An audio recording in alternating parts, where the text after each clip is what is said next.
Hey everybody, welcome to the infinite regression.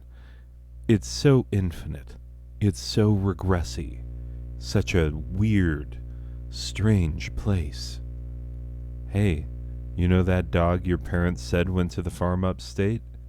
He's behind this one. Yeah, many secrets in the infinite regression.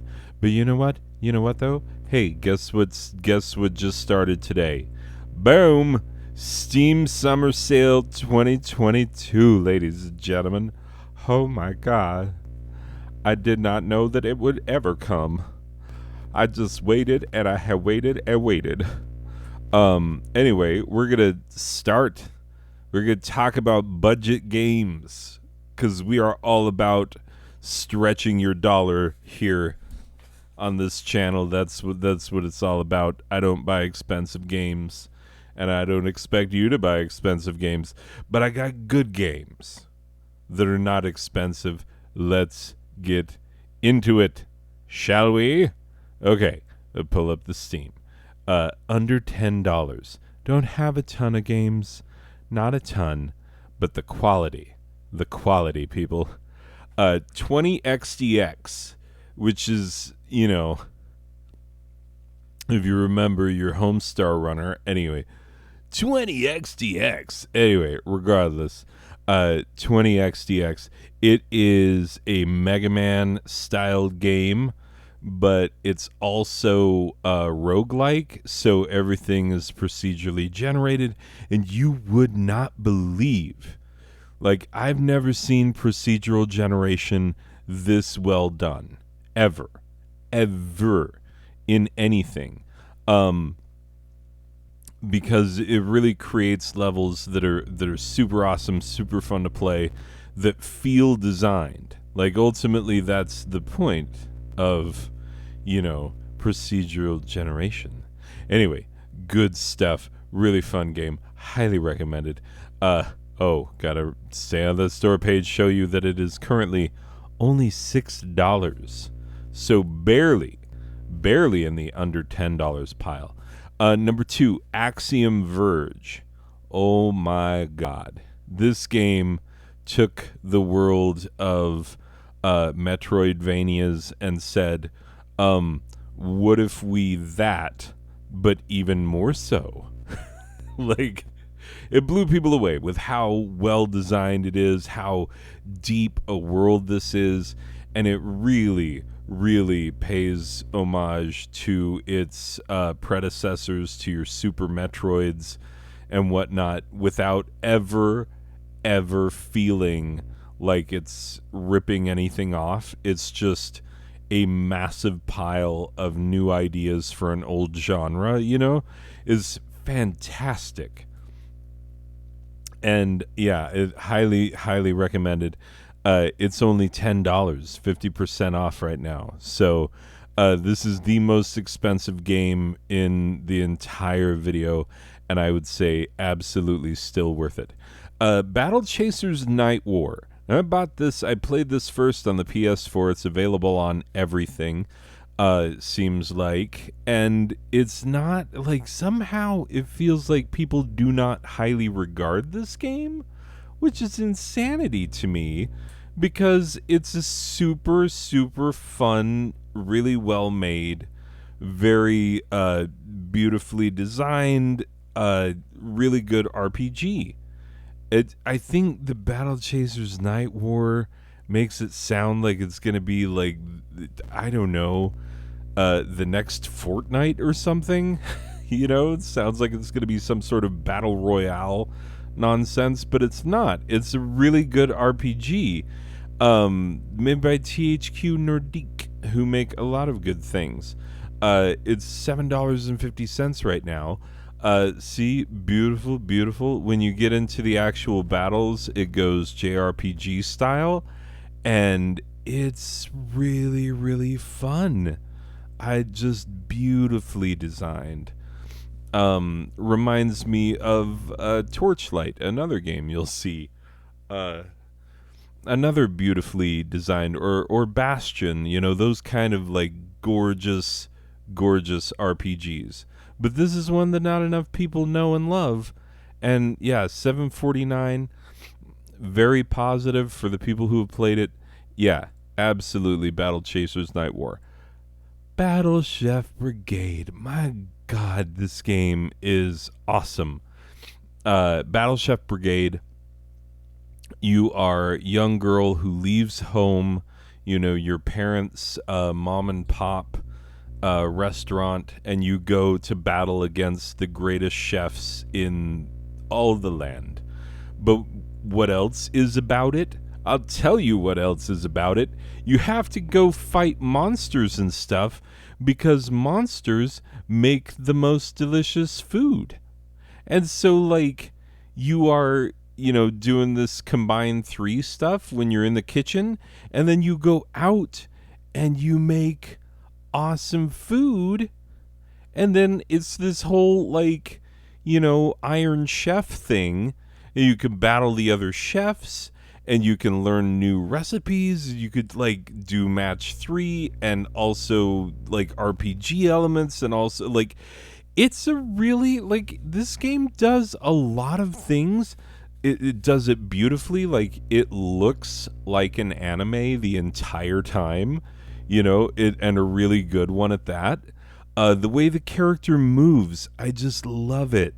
She moves like an anime character. She's so cute, and you just want good things for her. It's a very endearing, lovely, lovely game. And $7.99, not bad at all. Okay, Borderlands, here's the thing. I know that, like, you can buy the base level Borderlands, and I don't know if the, is it called the Handsome Collection? Or something like that? Anyway, Borderlands, you can buy the whole collection of the bunch of them. Super fun, super cool, very unique art style for a first-person shooter that's all, post-apocalyptic and whatnot, with RPG elements. The leveling system and whatnot, and the specialization of your character and of your weapons. And there's like a kajillion weapons and a kajillion different ways to integrate them to make, newer, better, more awesome weapons. Is such a cool game. Anyway, everybody should play this one. You buy the big fat Game of the Year enhanced edition, $10, and totally worth it. If you want to buy the other versions, if you want to buy the Borderlands 2, Borderlands 3, like, all good stuff. Borderlands games, you can't go wrong. If you've never played any of them, play the first one, buy it, it's really good. Cave Story, oh my god. Cave Story, one guy's very similar to Axiom Verge. These are games where, like, one guy sat in a room, made the entire game, all the music, all the levels, all the story, everything. And they're both so beautifully done, and just show such love for the art form of the video game. And yeah, it's such a wonderful experience playing through this game. And so yeah, Cave Story, so beautiful, so fun, so, like, intriguing how he put the world together. It is $7.50, and that's not bad at all. Dragon Age Origins. This one, I feel like Skyrim gets all the love for this generation of action RPG titles. Witcher 3 comes second. Everybody goes, like, Skyrim, then Witcher. Maybe some people go Witcher, then Skyrim. But, like, where does Dragon Age Origins come in? Like, it's equally well put together, beautiful, interesting RPG with a large world to explore and a lot to do in it. Fewer dragons than you'd think, honestly. Like, Skyrim, you're out there, like, actually killing dragons, and Dragon Age Origins is like a dragon. Anyway, regardless, fact is, it's a really, really nice RPG that I think a lot of people sleep on. 750. You can get, Ultimate Edition. It has all the DLCs and everything. Highly recommended. Really good. Hollow Knight. My God, here's another one. Another one that's like such a beautiful, beautiful indie game that just shows such love and devotion to the craft of the game. And the sequel to this game will be coming out later this year, I believe, and people are eagerly awaiting this. I know a lot of gamers who are like, I can't wait, because they've played this one and played it and just love it. Anyway, 750 for Hollow Knight. One of the most beautiful and interesting and unique games that you can play. Also Torchlight and Torchlight 2. Now, Torchlight 3 also exists. I haven't played it yet. I've been holding out because it's not the same developer, people said, or same team working on it, or something of the sort, where it's not as good, the number 3 one, but 1 and 2. Okay. These are Diablo clones, but they're awesome. Super awesome. Beautiful art style. You have these pets who can like run errands for you, when you get overburdened and stuff and you need to sell off some of your older equipment, you can just put it on your pet, send your pet to town. And when your pet's not going to town, you can level up your pet and they fight alongside you. It's awesome. Like, a lot of really cool ideas, and the modding community for this. Like, first of all, the developer encourages the modding community, and also not only encourages the modding community, but like there's achievements for how many mods you have installed for the game. So like it's very, very encouraged. They have a very good relationship with their modding community. Anyway, 750 for hours and hours and hours of enjoyment. I've played all the way through it 3 times with each of the character classes, and really so good. Torchlight 2, it changes some things from Torchlight 1. It's not exactly the same as Torchlight 1. There are things that I liked in Torchlight 1 more, but it is a bigger world. And it is more action and more weapons and more specialization. There are just some things that you could do in Torchlight 1 that you can't do in Torchlight 2. Except for, guess what? There's a very active modding community. And so you can, new classes. So, new ways to play it through. Oh, playing as Berserker is crazy town, but super fun. Anyway, regardless. Action RPG, hack and slash, Diablo clone stuff. You cannot do much better than Torchlight and Torchlight 2. 750. Okay. Witcher 3, the aforementioned. I remember the first time I saw this game and I was like, holy crap. It was the first person that really made me stop and say, like, these are realistic graphics. Like, these people look like people. And it's so beautiful and such an interesting world, and like great game. $8, so many hours that you can put into this. Very similar to Skyrim in its scope, and you can just keep going forever in this game, and there's so much to do, so much to see. So what's wrong with taking a backstreet? Anyway, those are my under $10 games. How we doing for time? Not great. Okay, cool. Because I only have more games after this. Well, those were our under 10s. So now we are on to the under fives. And this is, I believe, the biggest category.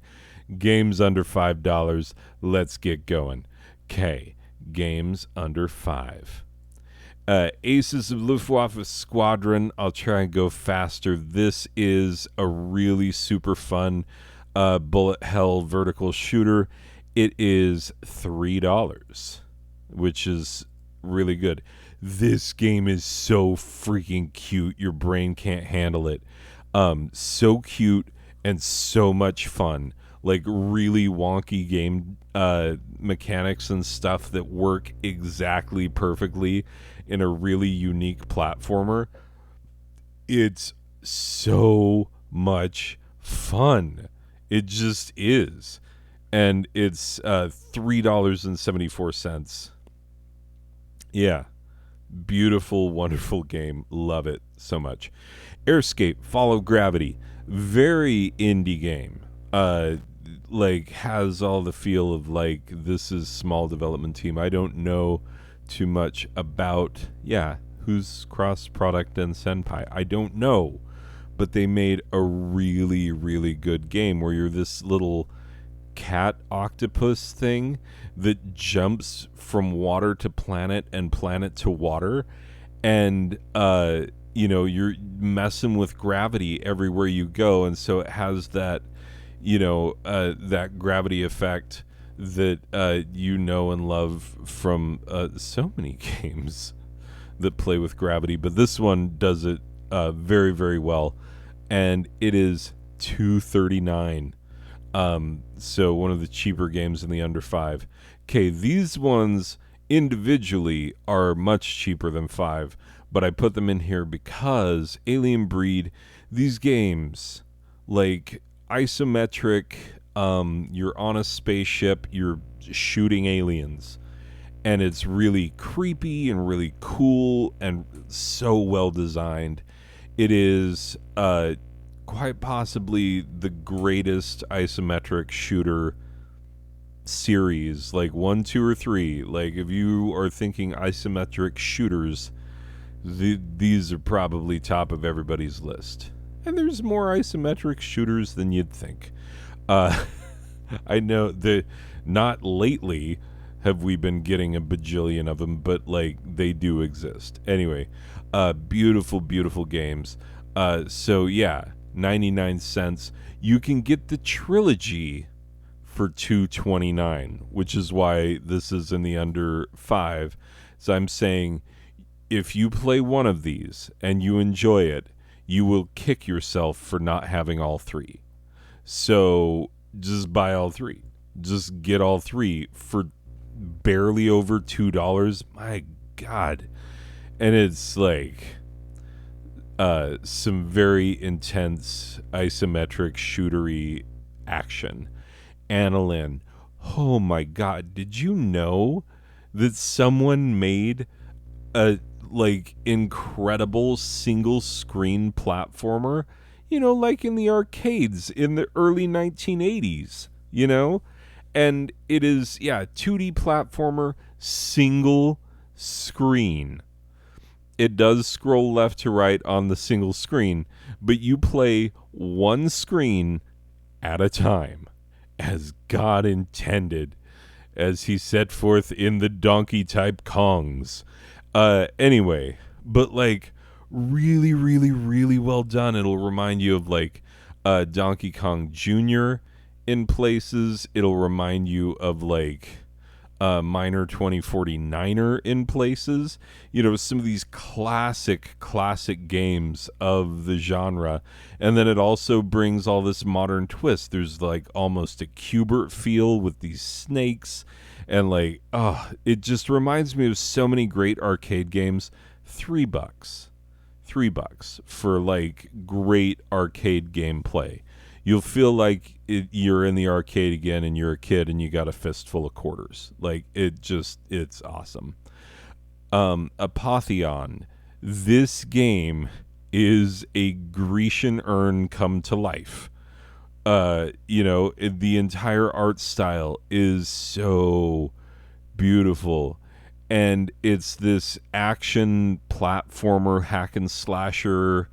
It says Metroidvania. I guess it is. I guess it is a Metroidvania technically. But it's in this ancient Greek art style. Beautiful game. $3.74.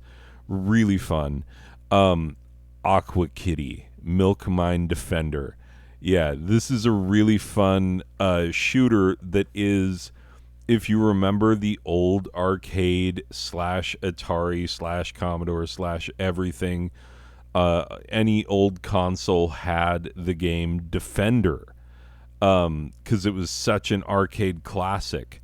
Side-scrolling shooter, you're defending. You got the mini map. Look at it; it's Defender, but with like cooler power-ups and like a whole bunch of levels. And it's a loving tribute to the classic gameplay of Defender, but with modern power-ups and a little more bullet hellishness. So it's super fun. If any of those things appeal to you, Aqua Kitty Milk Mine Defender, $2.09. Those 9 cents are the reason why it's in under 5 instead of under 2. Asura Vengeance Edition, very very similar to Torchlight. Actually, really fun game. Hack and slash RPG. It has it's actually roguelike. It's like it's procedurally generated, but it's from chunks. And so you'll recognize the chunks of the world as you play through it. You'll be like, oh, I remember this part of the level from when I died last time. It's over here now. So it's more like that rather than like, entire whole creation. But like, oh, the boss battles are really cool and really long and pretty hard. But yeah, really fun action roguelite RPG. $5. Really fun game. Bastion, what a freaking classic. It's been ported to everything because it's awesome. Supergiant Games, I think all of their games go under 5. They only have like 4 or 5 games, but every single one of them is just incredible. I don't know if I have all 4 or 5 games on this list somewhere, but I do own all of the games. So just, oh my god, I did not know that they made Hades. I knew that they made Pyre. I knew that they made Transistor. I forgot that they made Hades. Anyway, Hades, great game. $3 for Bastion. $3.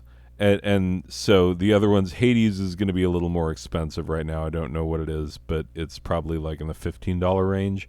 But you can get Transistor and Pyre usually in that same range, and they are equally good. The interesting thing about Bastion as an action RPG is that there's a narrator who narrates everything as you're doing it. And so, like, it's really funny because sometimes you'll, like, accidentally fall off the world and stuff because the world floats up around you. It's this post-catastrophic thing where this, platform world starts to break apart. And so, like, it rises up around you as you go to it. Anyway, it's hard to describe, but very beautiful. And the narration is awesome. Some of the best I've ever heard in a video game. I mean, I guess I've never heard narration like that in a video game. I mean, I've heard narration, but not like this. Anyway, beautiful game. Binding of Isaac, classic. Indie is like a twin stick type shooter. Bullet hellish elements. Roguelike. So it's never going to be the same way twice. $2.50. It's a pretty tough game. There's no getting around that, but it is very unique and very, very interesting. Ooh, Seldom is playing Inscription. I don't know that game, but Seldom plays awesome games. So, anyway, Broforce. Oh my god, Broforce. Okay, this game is so funny. Oh, 4th of July update. Extra bros. Broly. See, all the bros. Tank bro.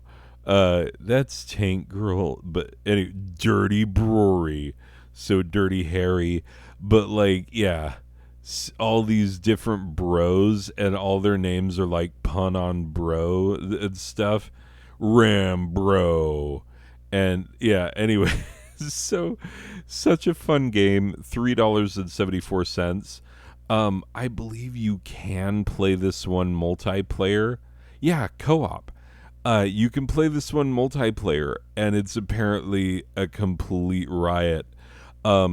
Everything in the environment in this game is destructible, and you just get a random bro every time you start a level. They'll just give you a random assortment of bros, and each one has different weapons and different special abilities, and some of those are a liability on certain level designs, and others are a strength on the certain level designs.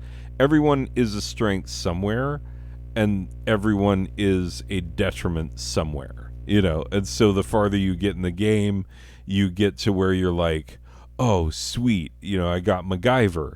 Because early on you're like, oh, MacGyver sucks, and then you'll get to levels where MacGyver is the one you want. Anyway, or Bro-Gyver. Anyway, I can't say enough good stuff about Broforce. $3.74 and worth every goddamn penny. Caladrius Blazu. That's how the girl says it in the game, and it's hilarious, and it makes me laugh. Caladrius Blazu. Anyway, but this is a seriously serious bullet hell shooter. When I say bullet hell, I mean it can get pretty ridiculous. Come on, get to that. We know there's like anime people in it, but like, get to the shooty McShoot. That's the freaking. Ugh, I swear to God, you did an entire preview, and you just show the anime kids, and you don't even show the shooting. Are you even trying to sell your own game? Anyway, it's $3.99. I think the like. Oh no, boop. I believe there's some adulty type content, but like, oh geez, sorry for the adulty type content. I guess girls do get their clothes ripped, in this shooter, but it gets super bullet helly. This is an interesting, more adulty type of shooter. Really fun. Should have checked how adult that one was before I put it in the list. Okay, look at how many of my friends play Castle Crashers. And one has it on their wish list. Except, I don't know who that is. I would be perfectly honest with you. I'm not entirely sure who that is, so...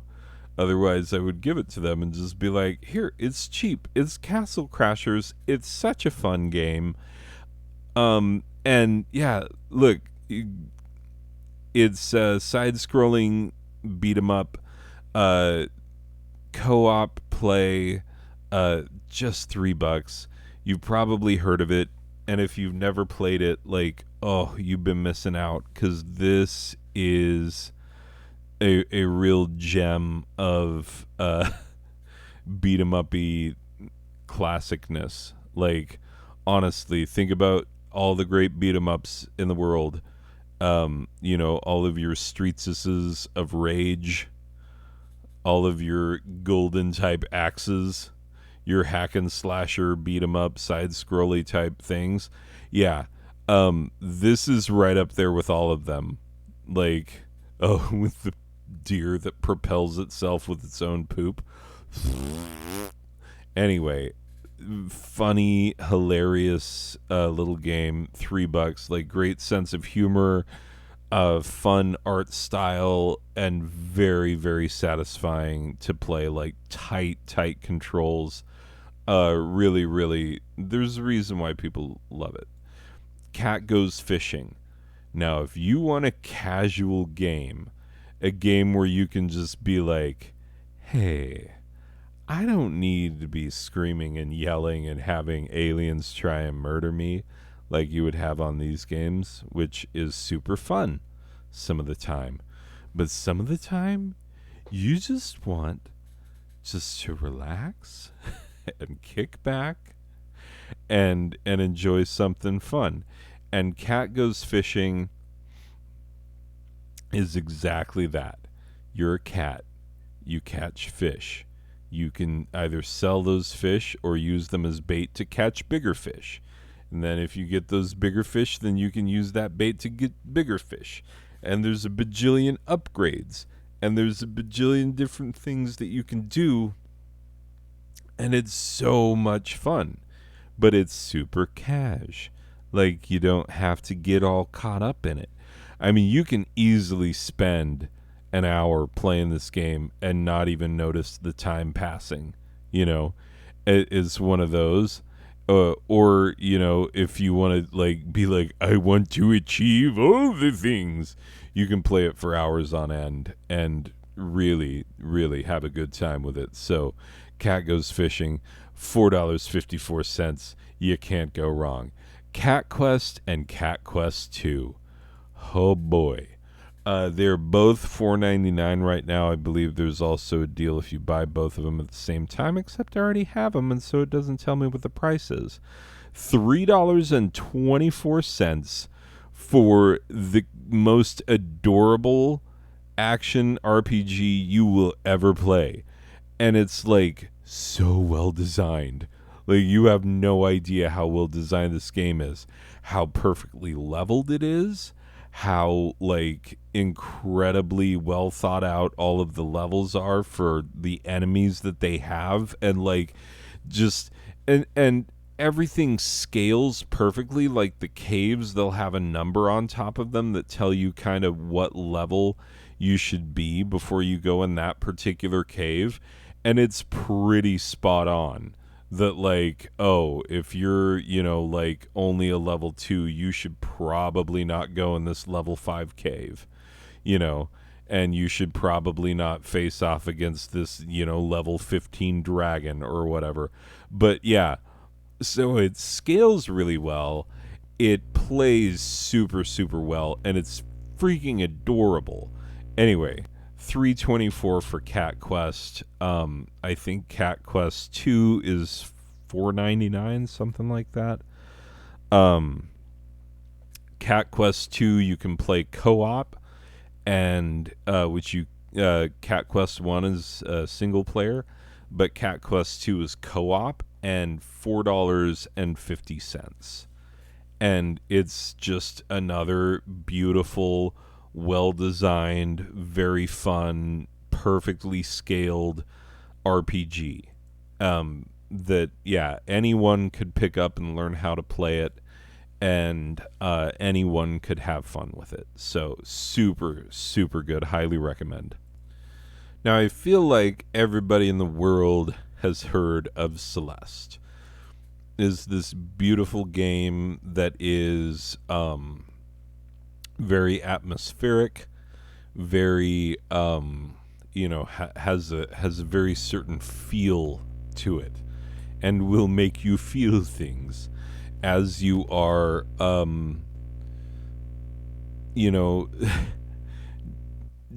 it's basically Super Meat Boy with feels, because it's like uber hard platforming, but also like you just desperately want her to do well and to do better and better each time. And there are these like emotional cutscenes and whatnot that like, anyway, it's so well designed. Is pretty hard. There's no getting around that. Um, but it's a beautiful, beautiful game. And so, yeah, cannot recommend it enough. You probably own it, and you've probably heard of it. It's that successful of a game. But if you don't own it, it's only $5 now. So you can afford it, probably, I hope. Anyway, Child of Light. This game came out on all the things like the PS3 era, all the consoles of that era. How is it mixed? What? It should all be very positive because this game is so beautiful.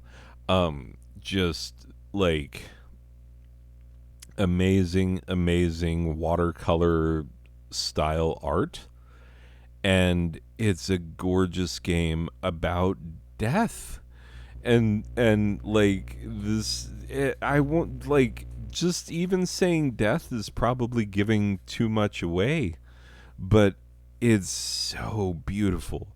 And like there's a lot of puzzling and RPG JRPG style battles and stuff, a lot of puzzle solving, and it's just beautiful. And so like who mixed reviewed this? How dare you? $4.50. Look, comparable to Bloodstained. Wait, is it the same developer? It might be. I wouldn't be surprised. Yeah, the Bloodstained Ritual of the Night and all of those, like, so well done. Also, anyway, but not on my super cheap games list. So yeah, Circle Empires. Do you like RTSs in theory, but not always in practice? Because they get too much into the specialization and the whatnots. Well, Circle Empires is a fun game that simplifies the entire thing. You just got these mountaintop circle empires, and they battle with each other. And you have resources, and you have people to gather them and then turn those resources into technologies. And then you have to be strategic about how you build from one, when to attack, when to lay back, when to take another route and build up your army so that by the time you get to this one, you can take it over. And you can start small and play small, or it can scale much, much bigger, and play much more like a normal RTS with its massive scale and too much to do at any given time, if that's what you like. So Circle Empires, really, really interesting. $2.39. There's a bunch of DLC apparently, but I have the base game. The base game does fine by me, so Code of Princess. Yep, another adulty type game. She does not wear a lot of clothes. But this game, if you try and buy an actual physical copy of it on any of the consoles it came out on, and I don't remember what it came out on, but it's freaking expensive. I think the version of it that came out on the Switch is like insanely expensive if you try and buy it now. Because it's out of print on all the things. It was a limited thing that not very many people took notice of at the time, and then they were like, wait, there's a JRPG styled game where you could play a jubbly wubbly barely clothed princess, and they're like, yeah, we totally made that game. And then people were like, oh, I would like that, and then so did everybody else. And then that's when used copies of the game start going for like $150 and whatnot. Anyway, at least I think so. If this is the game I'm thinking of, otherwise disregard everything I said. Um, except for the prices that I'm showing you that are accurate. $3 for this game. Tons of fan service. Can't get around it. That is kind of what it is. But it's also just really well done. Convoy. I suck at this game. I am so bad at this game. But look, tactical roguelike. And that's what it is. How many tactical roguelikes do you see that are like this? There's nothing like this. This is the only thing that I know of its type that is kind of, well, I guess maybe FTL, faster than light. Yeah, it's crazy. You build up your convoy because you're trying to cross the Mad Max type deserts, and these banditos are trying to take you down the whole time. And so you got to upgrade things, and resources are limited, and so you got to be good at driving and good at planning and good at counterattacking your enemies so that you can pick up the pickups that you need and do better the next time. So like it's like I found it pretty hard, to be honest. But if you like your tactical, like resource management, planning, like that kind of stuff, which apparently I'm bad at, but Convoy is really good for those type of things. $374, $575 if you want the soundtrack. Anyway, I don't remember the soundtrack. It's probably good. I enjoyed this game. It's been a while since I played it. Cosmic Star Heroine. Oh my God. This is a JRPG 16-bit style that is one of the best. Like, I mean, it's crazy because it's new. Like, it's not from a million years ago. It's from 5 years ago. Like, and yet I consider it in my heart like friggin', up there with the Final Fantasies of this 16-bit era, with the Chrono Triggers, for crying out loud. Games of that era that people regard so very highly. This game is right up there. It's so well done, and such a great story, and it just grabs you and pulls you right in. It's been ported to everything, but yeah, $2.99 here. You can own it on Steam. Great game. Great game. Own it somewhere. Like, just make sure you own it somewhere, if not multiple wares. Costume Quest. Really, really interesting RPG, because you're little kids trying to get candy. Except they're aliens taking on trying to take over the world. Oh, these segments, I forgot about this. Because, like, when you go into a battle, you come out as, like, this little robot here looks like this when you're in battle mode, because battle is with imagination. And so, like, it's super over the top, like, crazy stuff when you're battling these aliens and whatnot. And, like, it's epic RPG, but, like, around a neighborhood. Like, it's kind of crazy. It's kind of crazy how this game goes. $2.50. Costume Quest 2, you can buy the bundle for $5. And, like, yeah, I haven't played Costume Quest 2 yet, but I do own it, and I hear it's every bit as good as the first one. Crypt of the Necrodancer. I hate rhythm games. Hate them. I hate them. Like, I cannot tell you how much I hate rhythm games. It's not a gameplay style that I appreciate at all. Like, all of those levels in, like, San Andreas, where you have to make the car dance and then you have to go dance and steal the DJ's van. You know, like, I hate those levels. I hate those missions because I'm bad at them. Because, I don't know, extra white? Like, I don't know what it is. But, yeah. Anyway, this game is an RPG dungeon crawler where you have to move on the beat. Boom, boom, boom. And when you don't move on the beat is bad for you. And so, like, you really got to make sure that you get the beat down. And yeah, and that sounds kind of hard. It's not that hard to pick up, which is why I actually like it. $3 for a very, very unique dungeon crawler. Darkest Dungeon. This is a game that it's a card-based. Or is it? Are they cards or they're like? They're not cards. They're like just standing there.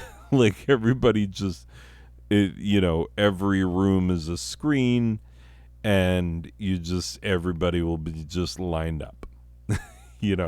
And there will either be guys here to fight or there won't be. And but it's this super, super hard turn-based roguelike thing that the people who hate this game freaking hate it. Like, some people really do not like this game, and some people love it. The people who hate it, they're like, it's unfair because you could die, because any room you walk into, you could be evenly matched or you could be completely outmatched. And the thing is, like, yeah, that's what it is. And so it makes the entire thing really hard. And so, for people who like it, that's why you like it, is because it's really hard, and you have to manage your mindset, the mindset of your characters, because the more injured you become, and the more time you spend down in the dungeon, and the worse off you're doing, the more you'll start to lose hope, and you'll start to lose your mind. And so it's really, there's a ton of things to manage. It is freakishly hard, but it's super fun. So yeah, $3.74. If any of those things sound like a thing that you like, there you go. Disgaea and Disgaea 2. Oh my god, these games are just some of the best strategy RPG games that you will ever see. Like, footage may not reflect the final product. It pretty well does. Oh no, or does it not? This kind of looks like the older version of the game. Anyway, regardless, the Disgaea for the PC. This is a it's an RPG, but it's tactical. It's strategy. You have to move your characters around on a grid, get them lined up for the right attacks on the right characters where they can be used most efficiently, so that you don't die against the enemy. And then, like, I love the fact that you can literally, rather than going into a town and like just taking whoever's there and being like, do you want to be in my party? You are this lord of the underworld who's been sleeping for 1,000 years, and like other people decided they wanted to take over the underworld while you were gone, and that's just it. They did, and now you got to try and take back the underworld. So it's funny because you're kind of a villain, but also not really. The characters are really lovable, and anyway, this, like, people who love the Disgaea games will go on and on, like I've already done. $3.99 for Disgaea and Disgaea 2. And these games are so good. But yeah, you get to design your own party members. And there's a point system for like XP. You can Prinnies. Yeah. This is where Prinnies come from, is Disgaea. Anyway, Don't Starve, wildly popular game that's been ported to everything, but it's $2.50, and it's exactly what it sounds like. You're out there. It's got this super unique art style that's very what's the guy, Gash Crumbly Tinies, anyway, that's in that art style. That's super super awesome.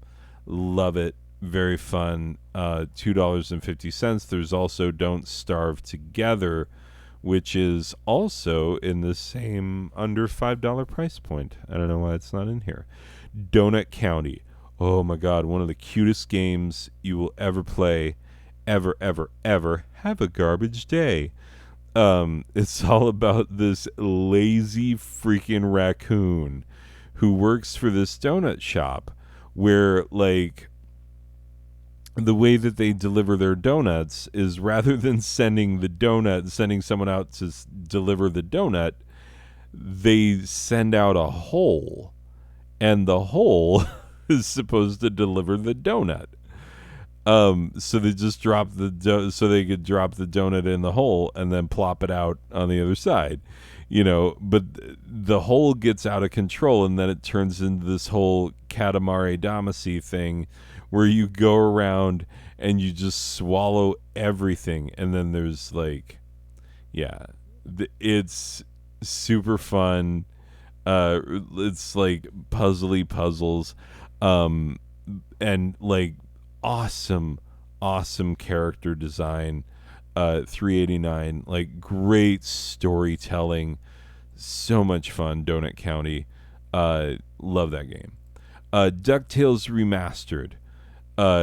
This came out, like, I got it on the Wii U. Like, I have a physical copy of this game for the Wii U. And lucky I do, because that's one of the only places it came out in a physical copy. And you could buy it on Steam for a while, and then all of a sudden you couldn't, because WayForward lost their Disney license for whatever reason. Or like the license ran out, or whatever. There was something about the licensing with Disney, and you couldn't own this game on Steam. And who's to say that it won't happen again? Remember with Scott Pilgrim Saves the World? A game, I don't think I own it on Steam, but I own it on the Switch. I own a physical copy on the Switch. I made sure of it. Because, like, you some of these things, you just got to make sure you own them while you can. They remade the original NES game, beautifully redone.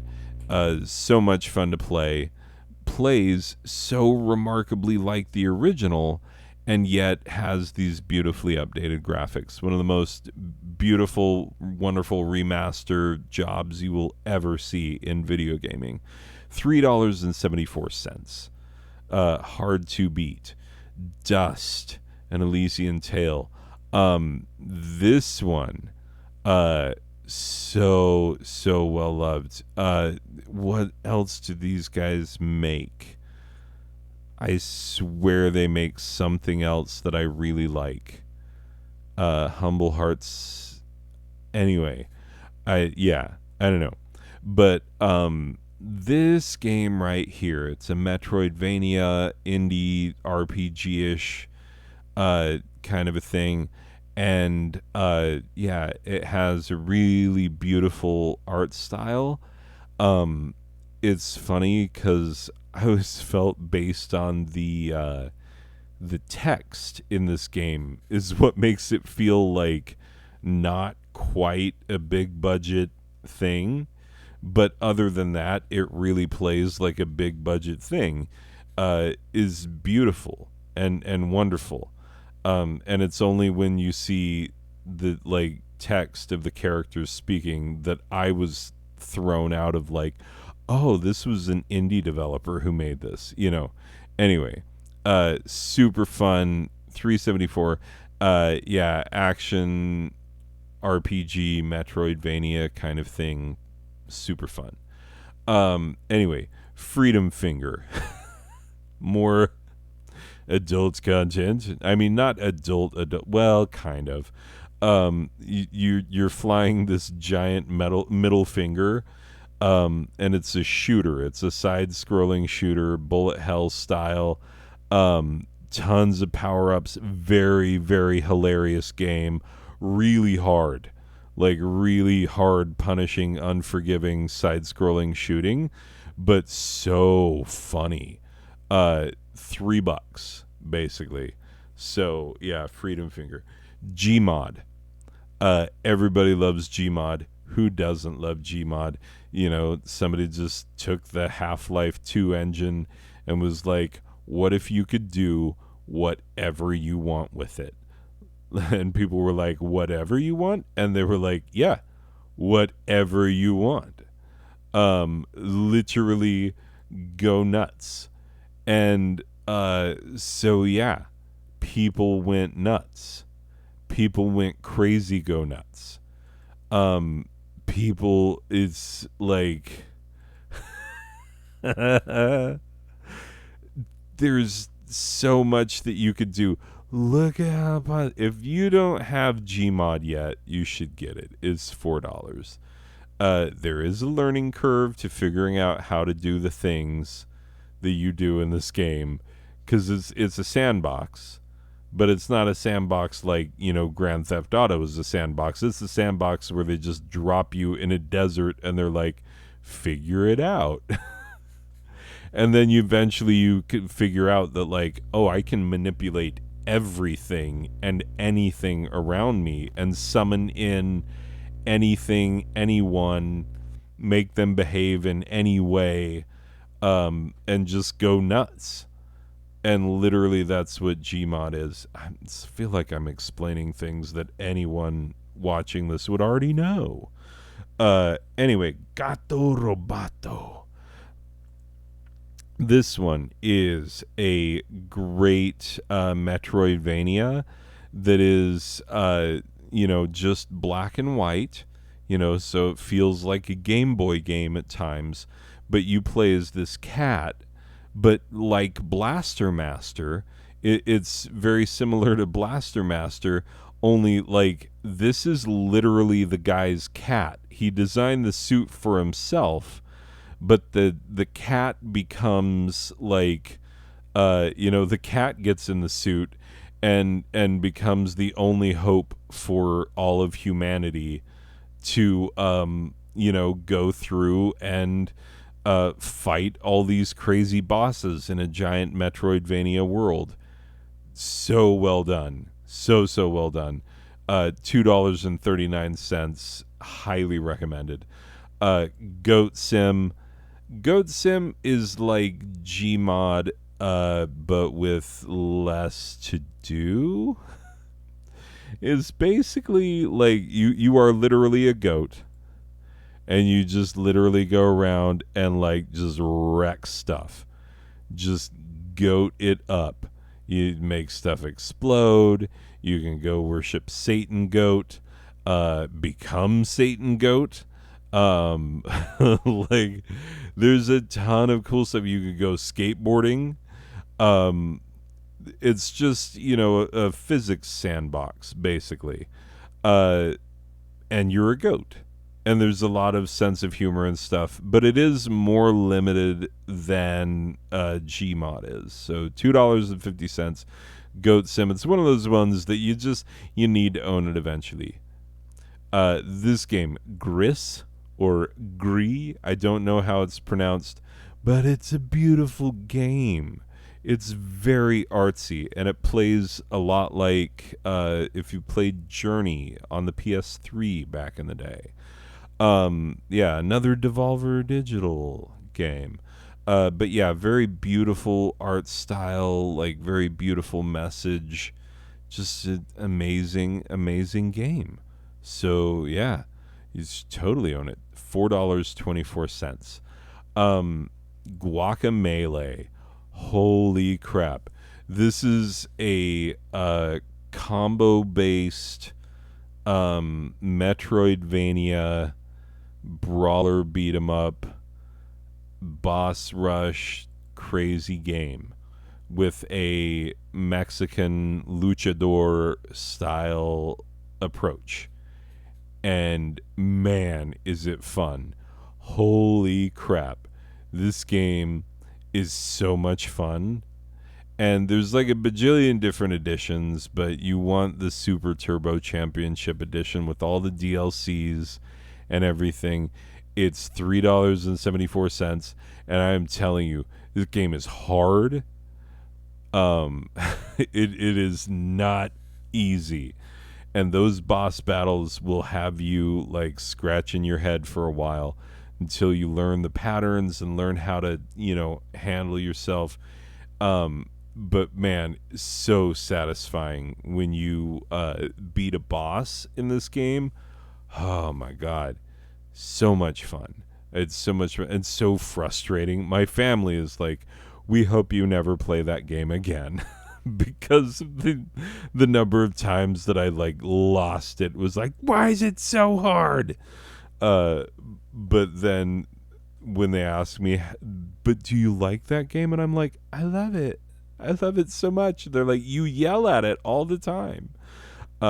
Super fun. Horizon Chase Turbo, the best racing game I have played in forever. This game is so beautiful. It feels like, it's got a whole lot of feel like Outrun.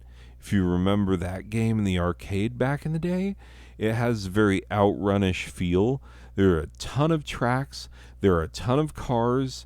There's a lot of like different game modes and ways that you can play it, and it's pretty hard. Like, well, no, I'll put it this way: it's pretty hard to do it the way that I do it, which is I've tried to get a perfect score on every single track, and that's really hard to do. A lot of people would just play one level, beat it, and then move on.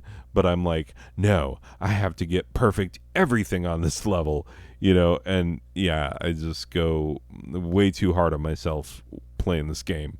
That's my problem, not yours. But yeah, multiplayer, so fun. Like decent difficulty, $5 for literally the best racing game in a long time. Um, oh my God, Iron Cryptical. Iron Cryptical. There's an Iron Cryptical and there's an Iron Fistical. Iron Fistical is slightly cheaper. Iron Cryptical is slightly more expensive. There's a little more to it. What these games are, Iron Cryptical and Iron Fistical,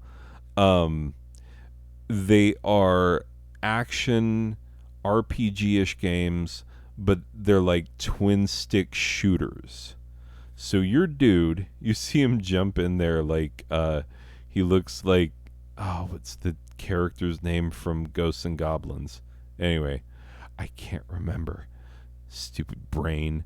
Anyway, so yeah, it's twin stick shooter, and there are all these weapons and power ups and whatnot, and you're fighting against zombies and stuff, and there's magic, and there's it's super duper fun.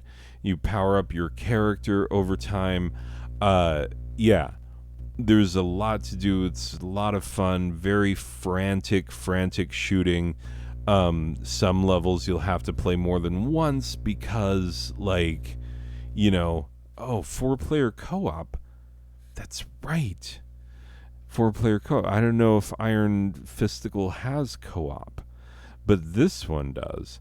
And anyway, Iron Cryptical, super much fun. Twin stick RPG dungeon crawly type of game.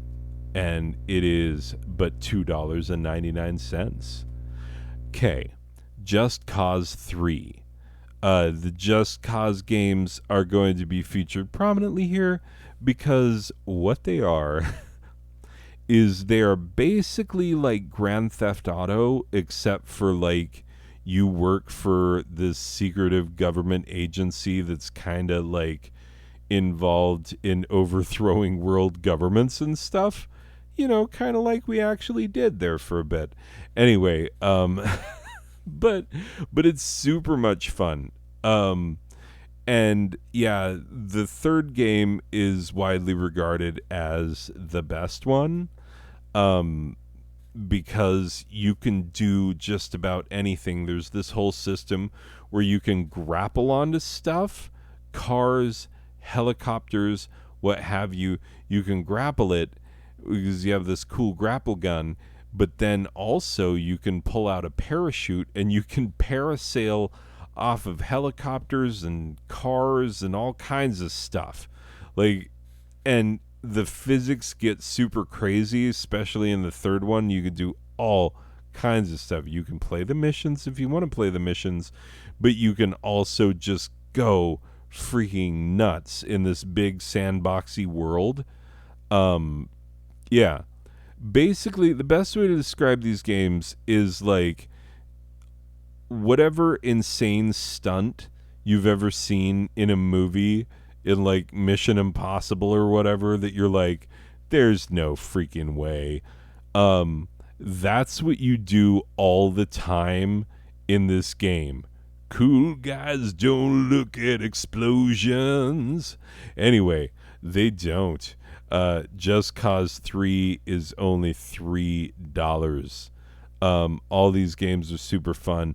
A lot of people sleep on that first one. I really enjoyed Just Cause 1. People were like, it's sloppier than Grand Theft Auto. And I'm like, yeah, but it's not Grand Theft Auto, and it only cost me like $1. Anyway, Moonlighter. Let's talk about Moonlighter. This is an awesome roguelite, in which you play a guy. So like it's this kind of post-apocalyptic, not post-apocalyptic, post like destruction of the evil Dark Lord, and then what's left is this vast underground cavern that's full of treasures and loots, but it's also full of all the monsters that were left behind. And so there are adventurers who come to buy weapons. You're not the adventurer as much as you are the guy who sells the weapons.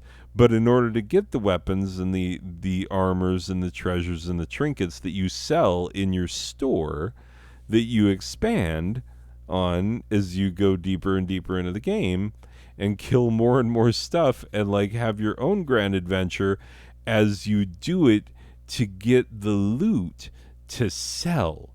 It's like ultimately about the loot to sell, but also about not that. But yeah, it's an action RPG roguelite for $4.79. It's a beautiful game. It's very fun. Phantom Breaker Battlegrounds. Do you like 2D fighty games? Do you like fan service? Then there you go. Like, that's what this game is. It's, if I'm thinking of the right one. Oh, it's more chibi, that's right. It's the other one I'm thinking of, the Skullgirls, that's more fan servicey. But yeah, this one is yeah. Anime style, beat 'em uppy, good times, Phantom Breaker Battlegrounds, anime girls beating stuff up. $3. Yeah, good time.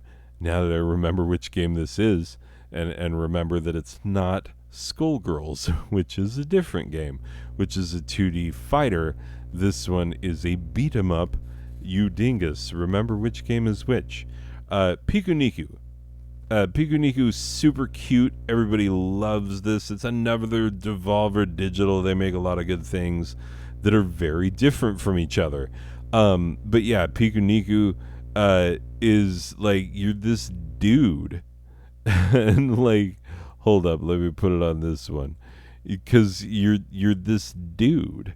And it's this action, is this like puzzle platformer thing that's ridiculous, and all these creatures are ridiculous and weird and silly, and the world and the physics are insane, and it like, you're basically like Homestar Runner, just kicking around with your weird legs and stuff, and trying to puzzle platform. It's is kind of a weird one, but it's also super fun. It's super fun. Anyway, so Piku Niku, $3.24. Pixel Dungeon. This one, I think should be a little cheaper, if I'm being perfectly honest. But I had fun with it. I did have a lot of fun with this game. I know Pixel Dungeon, it sounds like, oh, the Pixel Dungeon, boo. You know, like, it's a very generic sounding name, but that is what it is. But you choose these different character classes, and depending on which ones you choose, you have different abilities. It is roguelike, and so it's not the same every time you play it, and it's really not the same because trying to go in as, certain character types, there are just things you can and can't do based on the character type that you choose. And so, like, it makes every playthrough of the game very, very different. So, very well designed. $3.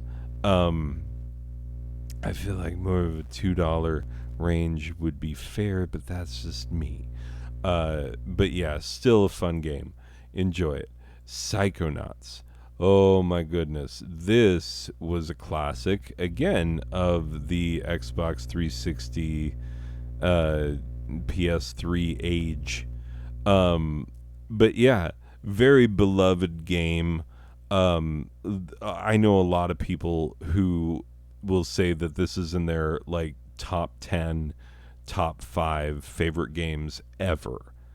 And so yeah, it's a really interesting thing. You're in this basically dream world where a lot of different things are possible, and really weird animations, really weird characters, but very charming. $2.50 for Psychonauts, which, like, people, there are people who just love this game. Look, overwhelmingly positive.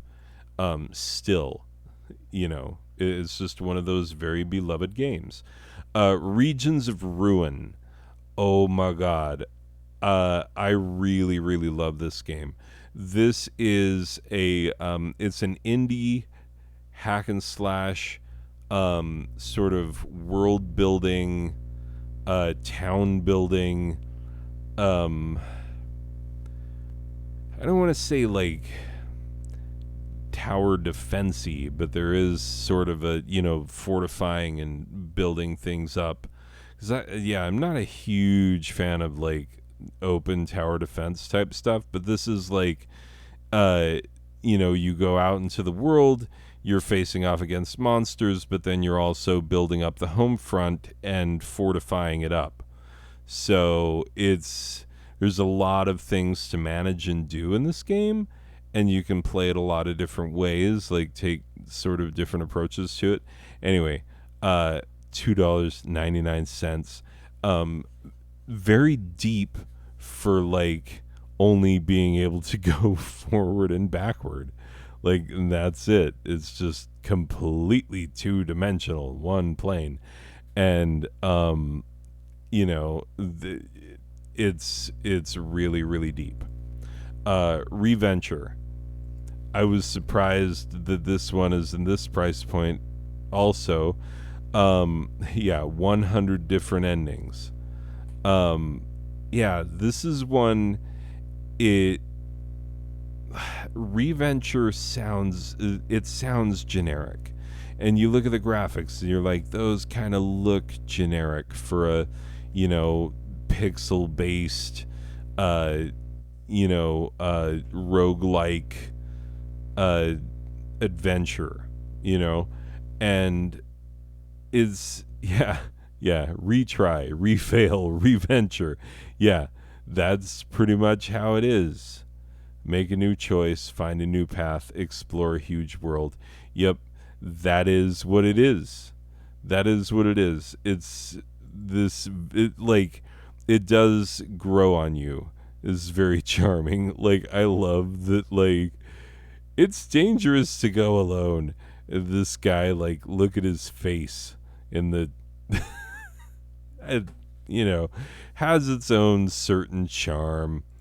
But yeah, $3.99. Reventure. People do love this game. Rogue Legacy. Oh my God, this game right here takes an inventive take on the um on the entire roguelike genre. So yeah, this is Metroidvania roguelike, but also the idea of this game is that every time you die, it creates another like generation in your family timeline. And so like you are always like the son of the, yeah, who was succeeded by, and so yeah, you are the child of every time you're reborn. And every time you're reborn, you could be like very differently, like your character could be built in very, very different ways. And it actually affects the way that you're able to approach the game. Every new time you play it, you have to find the strengths and weaknesses of your new character. But your character is introduced, and it scrolls through the whole thing, so you're constantly painfully aware of how much you die. But scrolls all the way through, like, this one, the son of this one, the son of this one, like, man. But yeah, it makes for a really fun and interesting experience. $3.74. Very fun roguelike. Here's the Skullgirls. This is the 2D beat 'em up with the fan service. Yeah, it's got that partial nudity.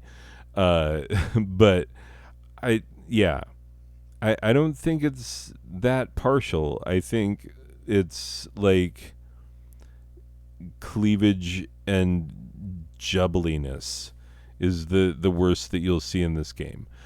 So it's not like one of those full-on adult games, you know what I'm saying? But it is like very sexualized. Let's just put it that way. But yeah, it's a 2D fighter. All the characters have really, really unique powers. Like, you have not seen these kind of powers in a fighting game before, kind of powers. Very unique character design. Very, very replayable, fun game. And so, yeah, highly recommended if you like 2D fighting games. $5. These games right here, Skyforce Anniversary and Skyforce Reloaded. Skyforce started out as a mobile game. It's a vertical bullet hell style shooter. It's not that bullet hellish, but it is very much in the memorization of patterns. Anyway, it is the Skyforce games, Skyforce Anniversary and Skyforce Reloaded, are my favorite vertical shooters ever. And I own a lot of vertical shooters. Like, I have a few of them on this list and have recommended some. These are my absolute favorites. They are the best. They are beautiful. The level design is amazing. The way that it scales through the difficulty levels for each level is incredible. And there's so much to unlock, so much to power up, so much to do, and these are just infinitely replayable. I own these on everything. I'm talking PS Vita. I'm talking Wii U. I'm talking, Steam, Switch, like anything, PS4, anything that can play these games. I play it on it, like because I love these games that much. 249 for Skyforce Anniversary. If you like vertical shooters at all, you will love Skyforce. Skyforce Reloaded gets truly ridiculously hard in later levels, in on higher levels of difficulty, but it is so well designed.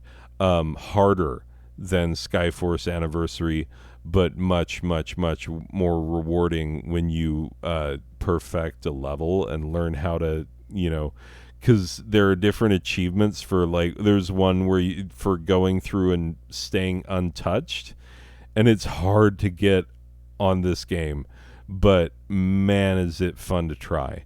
Anyway, $4.99 for Skyforce Reloaded, a difficult shooter that is super fun to come back to again and again and again. Sleeping Dogs. This game, is from the last generation. It's a little bit older because it came out like 2014, so it's 8 years old. You know, and gaming has improved over the last 8 years, so it's not the most up to date thing ever anymore, but it's still a super duper fun sandbox type Grand Theft Auto ish, Yakuza ish kind of game. So yeah, Sleeping Dogs. It's a fun game. $2.99, 85% off. Cannot go wrong. This is a very fun game, very positively reviewed, and very much worth it. Slime Rancher. I will admit, I really haven't played this one that much, but my family has. We all got it the same Christmas. And this one is, you're collecting these slimes and building your slime ranch and defending your slime ranch. And yeah, so it's this like other world, like world building, maintenance, but also puzzle solving, and also like exploring and exploring a big bright alien world and whatnot is super cool. Anyway, $4.99 for the Slime Ranchers. Smashing the Battle. Oh man, this one is super cool. It is a shooty McShooter, and you're this like super powered lady who gets these insane power ups. And yeah, like there is a lot of fan service. We can't lie about that. That is a thing that is a prominent feature in this game's prominent features. They prominently feature the girl's prominent features. But be that, and it's not her butt, but also that. But the thing about it is the gameplay is so awesome. And each time you go in, it's like an arena. So each room that you're clearing out is like a big old arena, and you're battling these big enemies, and you're powering up and preparing for the next one. So like the level design and the game design is really, really well done. And also the fan service, if that's what you're looking for. there is that as well. $3 for Smashing the Battle. Splasher. This one, my kids love this game. It's this platforming, puzzly type of game where you can paint some surfaces or splash this stuff on some of the surfaces, and then that makes it so that you can grip them and run on them and stuff. Yeah, there's the stick ink. There's the bounce ink. I was trying to remember what other inks there are because my kids have played this a lot more than I have. But yeah, very, very fun, very interesting, well designed, cool, different game mechanics in an action platformer. So with puzzly type elements. So yeah, Splasher. It's $2.99. SteamWorld Dig 2. The other SteamWorld Dig game is also on here. SteamWorld Dig 2, very much like the first SteamWorld Dig, where it's a steam world and you dig. It's like steampunky and you dig, and it's Metroidvania and you're mining in the ground. And it's beautiful, beautiful art design and really intriguing stuff. Really fun to play. $5 for SteamWorld Dig 2. SteamWorld Heist, which is another SteamWorld game. Not the same as the other one. This one is, rather than being like a mining build up over time kind of thing, this one is much more turn-based, tactics-based shooties. Like it's in the same world with the same art style, but a completely different style of gameplay. You're like, doing all these crazy ricochet shots and whatnot, trying to take out your enemy. It's this super crazy physics-based thing. Anyway, very fun. Oh, did I show how much it was? Did I? $2.99 for SteamWorld Heist. And lastly, on the under fives is Trine. Trine and its sequels have been ported to everything, and I own them on just about everything that you can own them on. So, yeah, that's how that goes. It's this beautiful, beautiful puzzle platform RPG kind of a game. There are 3 different heroes that are bound together by fate, and they are traveling through this magical world. You have a mage, you have a rogue, and you have a barbarian, basically. And they each have their or a knight, but yeah, they each have their different abilities. He's obviously for the melee, she's actually obviously for the dexterity and the archery, and then the mage is for the magical stuff. And so you can play this co-op, or you can play one player just switching between the 3 character types, and is like you can make it happen with each of the 3 characters. Like, there's always a way forward, and figuring it out is the fun of the game. And so there are 4 Trine games now, and they're just called Trine 1, 2, 3, and 4. No, there might be subtitles to them, but yeah, they didn't get ridiculous with it. You can obviously find them. Trine 1, 2, 3, and 4 are available now, and they're just beautifully designed games. You could try the first one, fall in love with it, and then want the other ones later. Yeah, $3.74 for a beautiful, beautiful gaming experience. So those are the under fives. My God, did we survive? Holy crap-a-rollies. So get out of here, under fives. It's time for the under twos. This will be the longest freaking video in the history of buy this in the Steam sale videos, because I watch these videos in this genre. Don't look at my naughty games. They were given to me by Russian hackers, and I know that that doesn't sound like it could possibly be true, but it actually is. Okay. 100% Orange Juice is a ridiculous game. It's a board game that is also a like fighty McFight boardy type game with anime style characters that's really cute.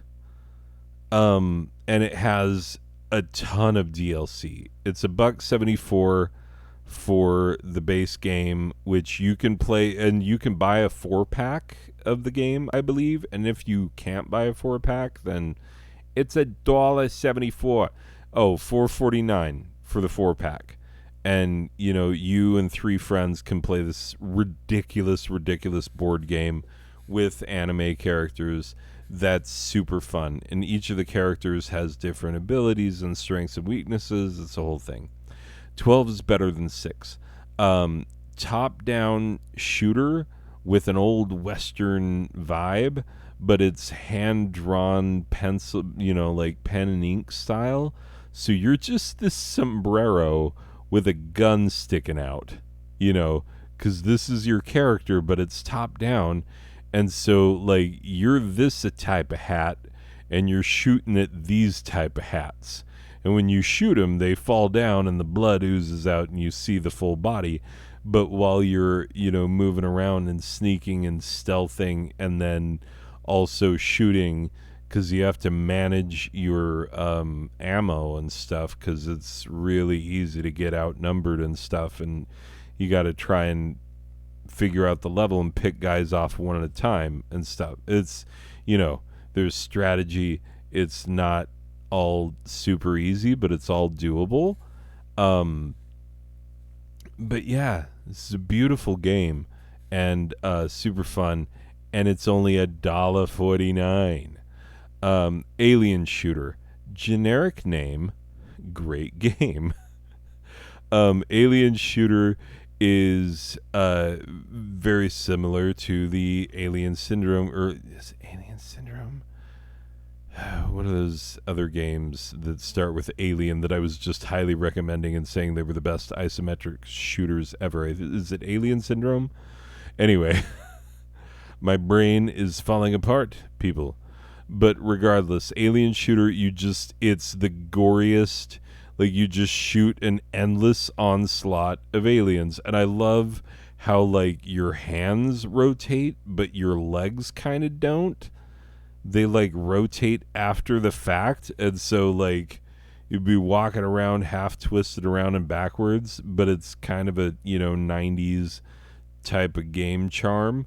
Anyway, came out in 2003. So I guess more of an early 2000s type game charm. But, like, yeah, this is a cult classic. Like, people love this game. And, yeah, it's really fun. It really, really is. And it gets super gory and super hard in later levels. Alien Shooter is $1.49. Bard's Gold.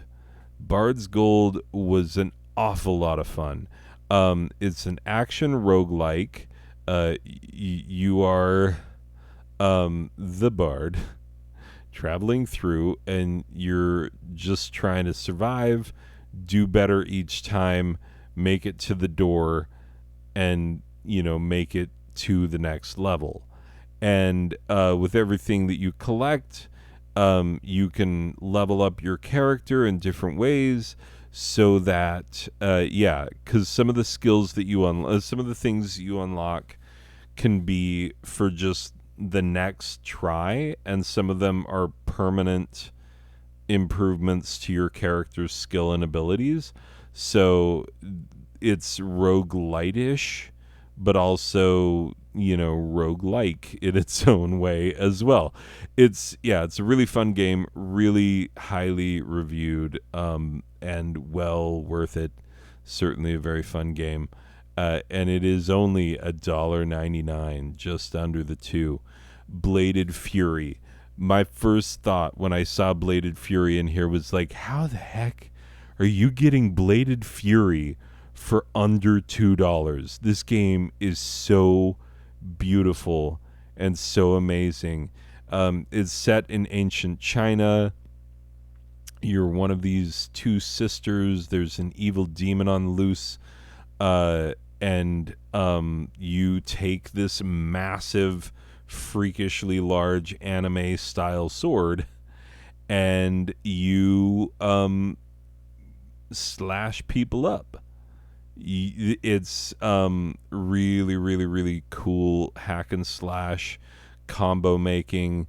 You know, like how Guacamelee is the super awesome Metroidvania, combo making game that represents Mexican culture. This is that with Chinese culture, except Guacamelee takes itself a little more lightheartedly than Bladed Fury. But anyway, like, this game is awesome, and you're getting this game for $1.99. Are you serious?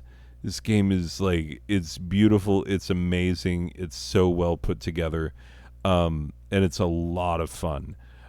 Blaze Blue Calamity Trigger. There are a bazillion Blaze Blue games. I could have chosen any of them, but yeah, why not choose Calamity Trigger?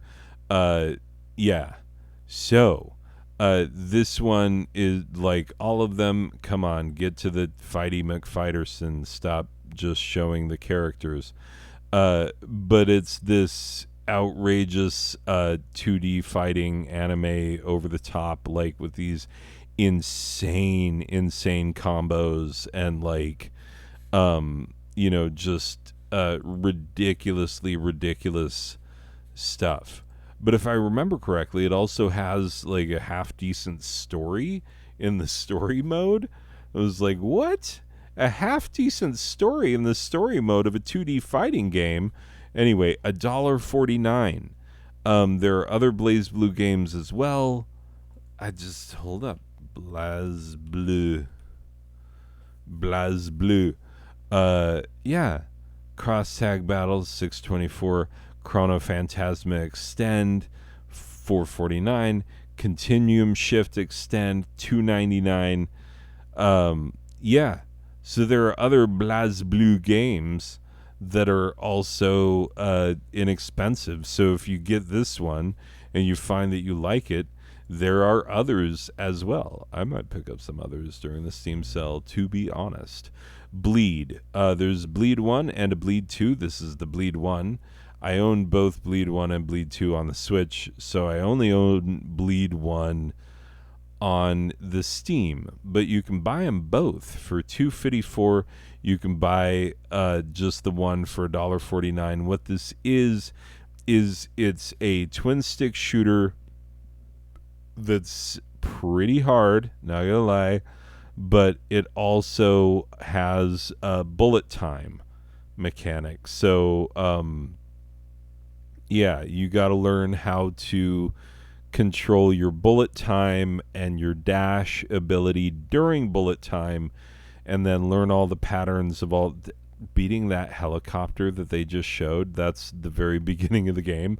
It took me so long to get half decent at beating that helicopter, and it's like the first, like, not even really half of a boss battle in the game. And it took me forever to learn the patterns and to get decent at it. $1.49 Bleed. It's super much fun. It's pretty hard, but a good game. Braveland. Really? You're getting Braveland at this price point? Okay. This is one of the truly, truly great turn-based strategy-style RPGs ever. Takes place on this hex grid. You're fighting off of these bandits, but then you find out there's more to the story than you knew, and then pretty soon you go from like simple farmer to like this epic fantasy world adventure.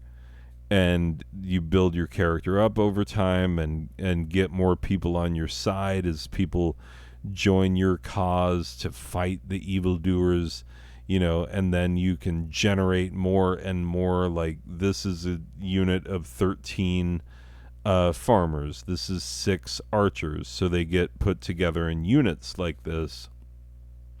And so you can specialize in different ways and take different types of gameplay to different battle scenarios. It's really fun and interesting game. $1.39. My God, that's cheap. Hold up. $4.49 for the trilogy. And with the trilogy, you get you get space, and you get wizard. Wait, do I not have Spaceland? You get wizard and you get pirate. That's what you get. Anyway, there are more games that I need. I need to get Spaceland. Why do I not have Spaceland? Anyway, there's DLC and all this stuff, and is pretty sweet. And so Brave Land, like, definitely these games are super much fun. Highly recommended. And what a deal. Cave Blazers. Why don't more people love this game? Like, everybody's losing their freaking mind over Spelunky. And, like, Spelunky's really good. You will not catch me saying that Spelunky's not good. But Cave Blazers is every bit as good as Spelunky. Has just as much charm and character, and the level design is just as good. It is just as replayable, and it is, like, honestly, I can't think of any reason why this game is not exactly on the same stature as Spelunky, except for, like, nobody freaking talks about Cave Blazers, and it's that good. It's just as good.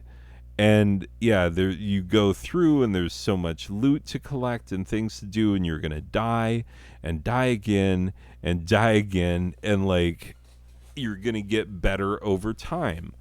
And it's great gameplay, so much to learn, so much to do, and you're just getting better and better as you go along. And you get this for $1.99. Great game. Dex. Oh my God, Dex is super fun, super cool.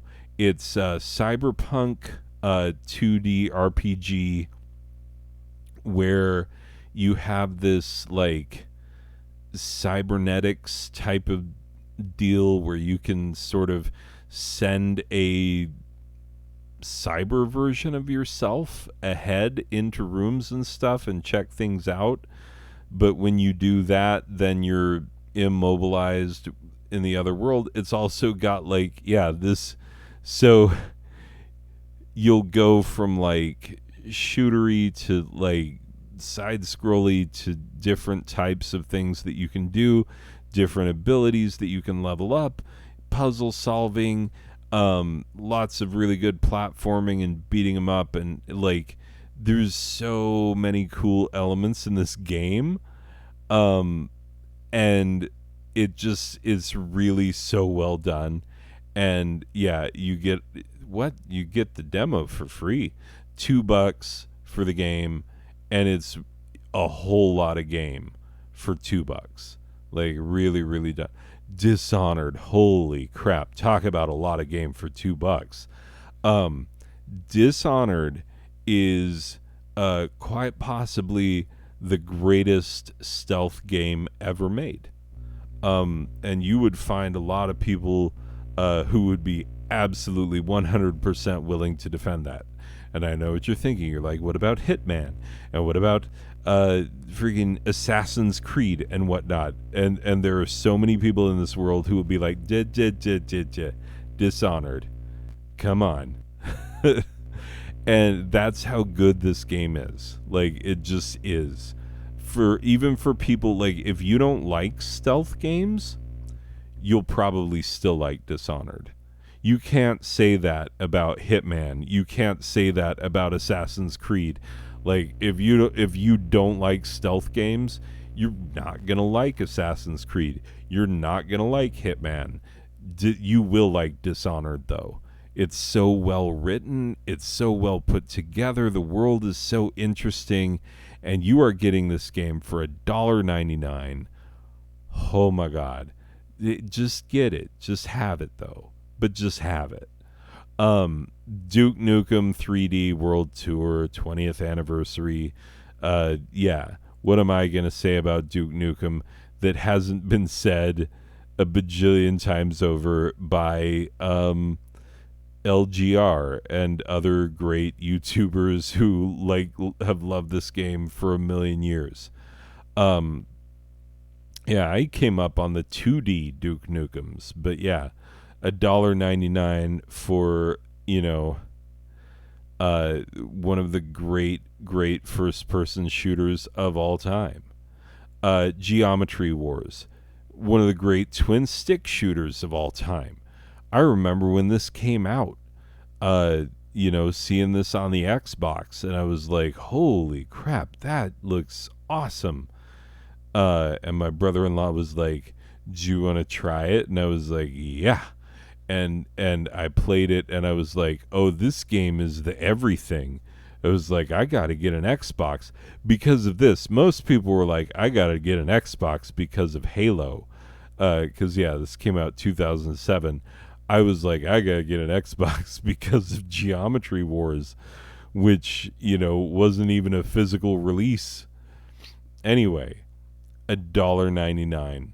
And it's super, super awesome. Just wave after wave of polygons coming at your polygon. Anyway, because it's Geometry Wars. Gianna Sisters Twisted Dreams, some of the most beautiful, well-designed platforming that you're ever likely to see. This game is so well done. And it's funny, the Gianna Sisters started out as this knockoff of Super Mario Brothers, but this Gianna Sisters, I've never played it in co-op mode, and that looks insane. But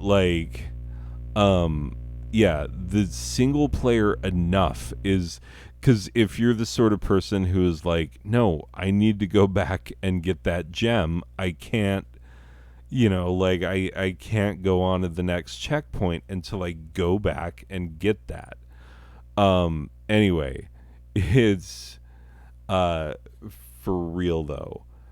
$1.49 for Gianna Sisters. Yeah, so much fun. Really well designed and a really, really great game. Half-Life. My God. Wait, is this... The original Half-Life still commands $2. You want to play Gordon Freeman? This is your price of entry right here. Half-Life, I remember when this game came out, I played it endlessly. So much time was spent playing this game. This game right here is why I have a Steam account. I hated Steam when it first came out, because it used up too much of your system resources. But you had to have Steam in order to play Half-Life 2, and I was like, God dang it, Steam, you got me. And they did. That's how they got me. But such an incredible game. There should have been more. $1.99 for, one of the greatest first-person shooters ever in the history of the entire world, ever. So great. Hotline Miami, the game that redefined the world of top-down shooting. Another Devolver Digital game, because they put out all the good things that are so different from each other. But you see what it is. It's this ultra-violent top-down shooter that, there are a bajillion different ways to get through a level, and you're just going to have to find your way. You're just going to have to pick up guns, pick up weapons here, there, and everywhere, and you're just going to have to find your way through because everybody's trying to kill you all the time. And, so it can get pretty hard, but it's also it's super fun. $1.99. And yeah, there's also a version where you can where you can get Hotline Miami 2. You can get that for cheap. Is it really just $3.73? I feel like it's that way for me because I bought the two games separately. Anyway, Just Cause 2. I talked about Just Cause 3. This is like Just Cause 3 except for slightly less. So, like a little earlier, and you can't quite do as much. The graphics are still really good. I feel like Just Cause 2 Just Cause as a series got better graphically quicker than Grand Theft Auto did, which is the series that it's always compared to. But yeah, you can do anything in this game. $1.49. There's a ton of DLC. If you want to get the DLC, you can own like every gun in the world and every like crazy thing or you could just have the base game for next to nothing, and it's super fun. Magic Cat. Really cool retro style platformer, very cute, very fun gameplay. $1.24. Yeah, cute retro stylings and very, very fun gameplay. You can't go wrong. Portal and Portal 2. Yeah, you can. The orange box is only $3.99. Then what are you waiting for? Because that has Half-Life 2 Episode 1, Half-Life 2 Episode 2, Portal, and TF2, all the things. Anyway, yeah, get it because it's such the good game. You know its history, created as like a tech demo that then became a whole thing. The tech demo is the game because the tech demo is so good. Anyway, Portal, it's only $1.99. Portal 2 is what? Is only $1.99, and yeah. So definitely own those games. They're super much fun. Reigns. I just got this one, and it is so fun. You're a king, and people will come to you with requests, and you can either say yes or you can say no. And they come in the form of these cards, and you play it until you die, and then along comes your successor, who might be your son and heir, or might be the enemy who killed you.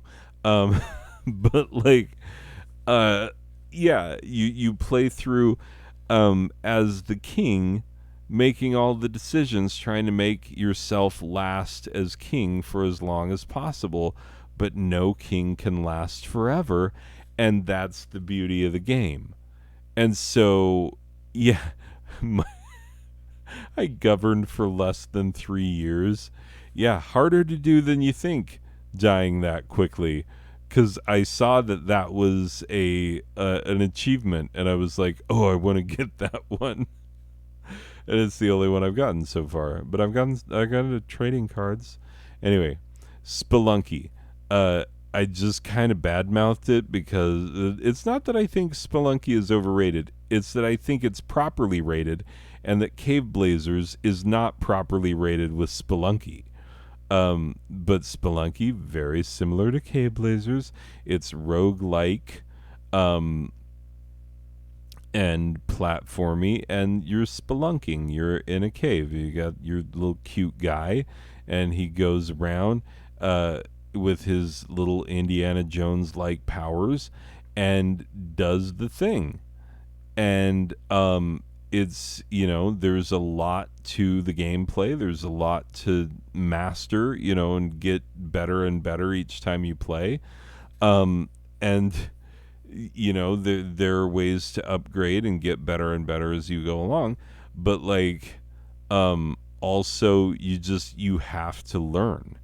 You just have to learn how to do it, and so yeah, it can be pretty difficult at times. $1.49, especially the farther you get into it, but it's really fun. SteamWorld Dig, the original of the SteamWorld Diggities, $1.99. It's like SteamWorld 2. It's SteamWorld Dig 2, except slightly less. Uh, Stick Fight the game. This is one to get a 4-pack of things so that you can stick fight each other. $1.99. It is exactly what it sounds like. You're all just trying to survive, and you'll have different weapons that you can shoot each other with on the platforms and like try and kill each other in different ways. And sometimes, even though you got the really good gun, you still die because the platform you were on got hit by a giant laser or exploded or fell out of the sky or whatever. Or, like there's a million different ways to die. Sometimes it's the environment and sometimes it's the other players. So it's all about not dying, and it's super much fun. This is the kind of party game that you can play all together and you'll just be yelling at each other all night until you can't yell anymore because you've done all your yells. Like, how dare you shoot me with a snake gun? They have a gun that shoots snakes. Anyway, what more do you need to know about Stick Fight the game? You can get it for $1.99. You can get a pack of them for I don't see a pack. I bought it as a pack when I bought it for my family. We all played it and loved it. My son more than any of us. But yeah, fun game. Okay, moving onward and upward. Streets of Fury EX. This game, I couldn't believe someone made this. It's like somebody and their friends got like, webcam level of footage of themselves doing different fighting moves, and then it's a beat 'em up, and it's so funny. But it plays so well. It looks like such a dumb idea that it couldn't possibly play well. Because you couldn't just grab a bunch of your friends and a video camera and just be like, yeah, or an old iPhone or whatever they shot this on, and just be like, no, we're going to get this footage and then we're going to make this game. And then it actually plays really, really well. And you can play local co-op multiplayer type of goodness. So sit on a couch with your friends and play as like somebody and their buddies beating each other up in a beat 'em up, and it's so much fun. And it's only $1.99 right now. This game is so fun and so funny and such a great sense of what it is, and I love that someone made it. Anyway, Streets of Fury EX, get it. Okay, buckle up, Buttercup. We're going into the $1 bin, and we are not coming out till we're done. Oh, I know how long the video is. I've seen how long the video is, people. But look, we've done our twos, and now it's time to go all the way down into the bargain bin, the darkest recesses of the bargainy type bin. Here we go. Games under $1. I only have 42 of them. Let's go. 3D RPG. It's 3D. It's an RPG. You can do RPG-ish things. It looks kind of Minecrafty when you first see it, and you're like, oh, it's like Minecrafty. It's not as Minecrafty as you think. That's just the way the world looks. But, like, you still go around it and RPG, and when you bump into those enemies and whatnot, you fight them in RPG style. I don't know why this is mixed at all, because like at this price point for what this game is, It's an awful lot of game. Just don't expect it to be too much, you know, because you'll be buying this game for 99 cents. If you buy it full price, it's only $5. So don't expect it to literally be Minecraft. But do expect it to be more game than you thought. And is really fun. I've had a lot of fun with this game. 8-Bit Boy. 8-Bit Boy, really fun, old school, platformy type game. You know, it really does harken back to all of the old school platformers of the 8-bit era, and it also brings its own charm to the table. And so, yeah, that is very much the appeal of the 8-Bit Boy. If you like vintage games, this is less than $1. It's 90% off right now. So, yeah, for 69 cents, bruh. Just 69. Anyway, you could totally get it. Axe Girl. I will say this about Axe Girl. I think the character sprite moves awkwardly. Well, it looks like she moves awkwardly. See how she be moving? There were some games back in the NES era where I thought the main character moved weird, you know, because of the way the character sprite was put together. And I feel that way about Axe Girl. This whole like weird jumpy thing, it hits me in a weird way. So I don't think it's the smoothest, you know, best game graphically. You know, because even as what it's being, which is a pixel art type game, it still feels a little budgety, dare I say. But I did say nice things about this game, and then the guy who did the music for it reached out to me and was like, "Oh, you played the game. Awesome. Thanks for the review." And I was like, "Oh, thanks for noticing me having reviewed your game." So, yeah, apparently the people who worked on this are nice. So, nice game. No, it plays really well, and it's fun, and it's an old school type platformer. It's just that it feels a little more budgety than I wish it did, but it's only 49 cents. So, what do you expect? You're not paying that much. Borrow is a track-based racer, and there's a bajillion racetracks, and you do have to figure out all the loop-de-loops and all the whatnots. This, yeah, loops up, and then you jump off here, and this actually is an actual track. And it's, you know, super fun figuring out all the tracks, you know, how to, you know, what's the best, fastest way to do it in this, like, 49-cent racer. Now, there's the base game Borrow. There's also an F1 Borrow. There's Borrow GT. There's Borrow, like, there's a million. There's a Borrow F and a Borrow S and you know, there's a bunch of Borrow games, and they're all good. Like, as far as I could tell. The ones I've played, I have 2 of them, I think, but there's also someone told me they were like, "Oh, all of the Borrow games." And yeah, they're all like 49 cents right now. Bit Blaster XL. This is basically Asteroids, but with like a ton of crazy power-ups. So it's like Asteroids, what Asteroids would have been if the concept of bullet hell existed when Asteroids was made, you know.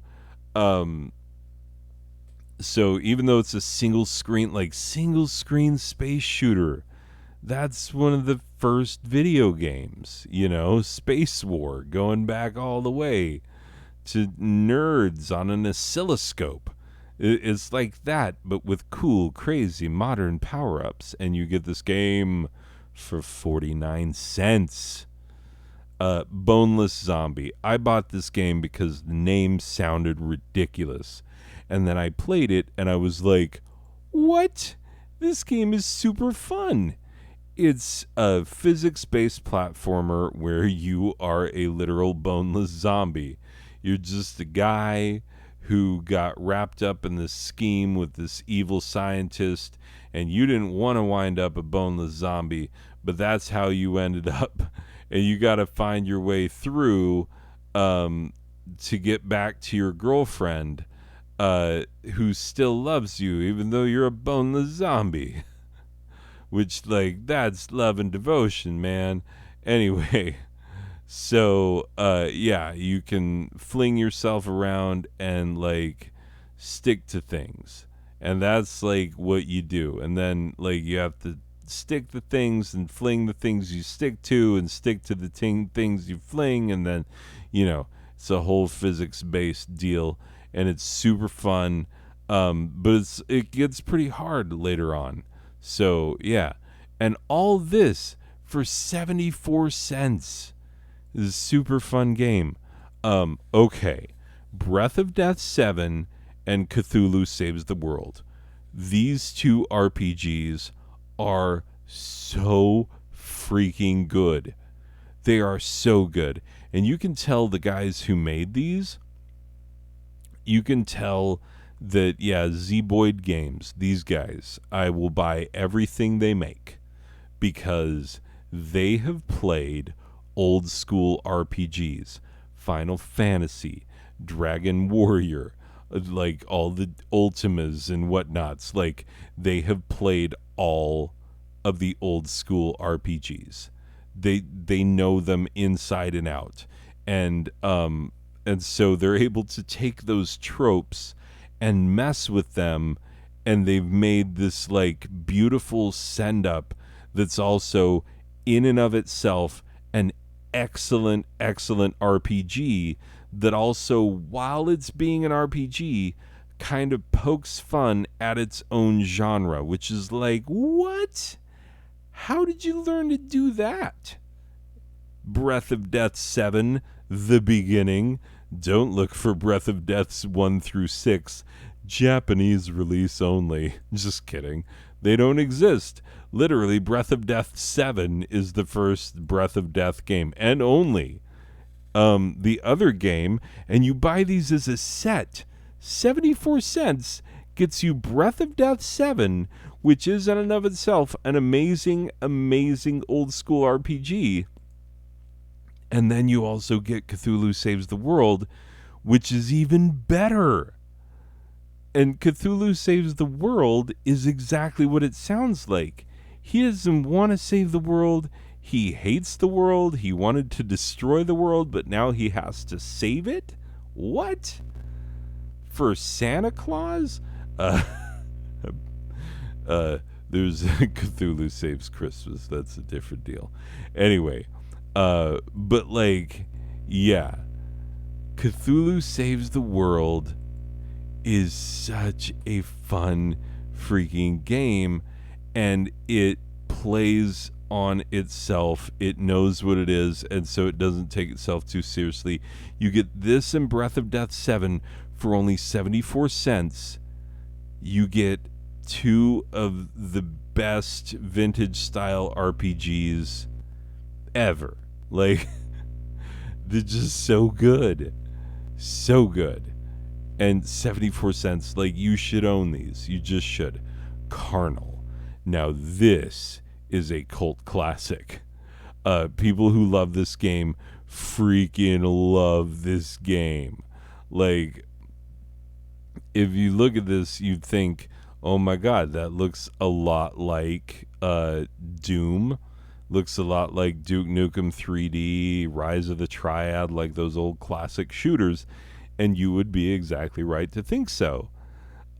Except for the part where, like, it's even crazier because even though it has the old school Doom and whatnot graphics, it's built for modern computer.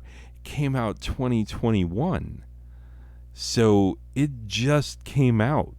And it's going to remind you, if you ever bought those, like, mod pack CDs and whatnot, where it's like 9,000 more levels for Doom and Wolfenstein and whatnot, and you're like, oh yes, Um, you know, yeah, if you ever bought those, this game is that. Like, look at how colossally weird this game gets.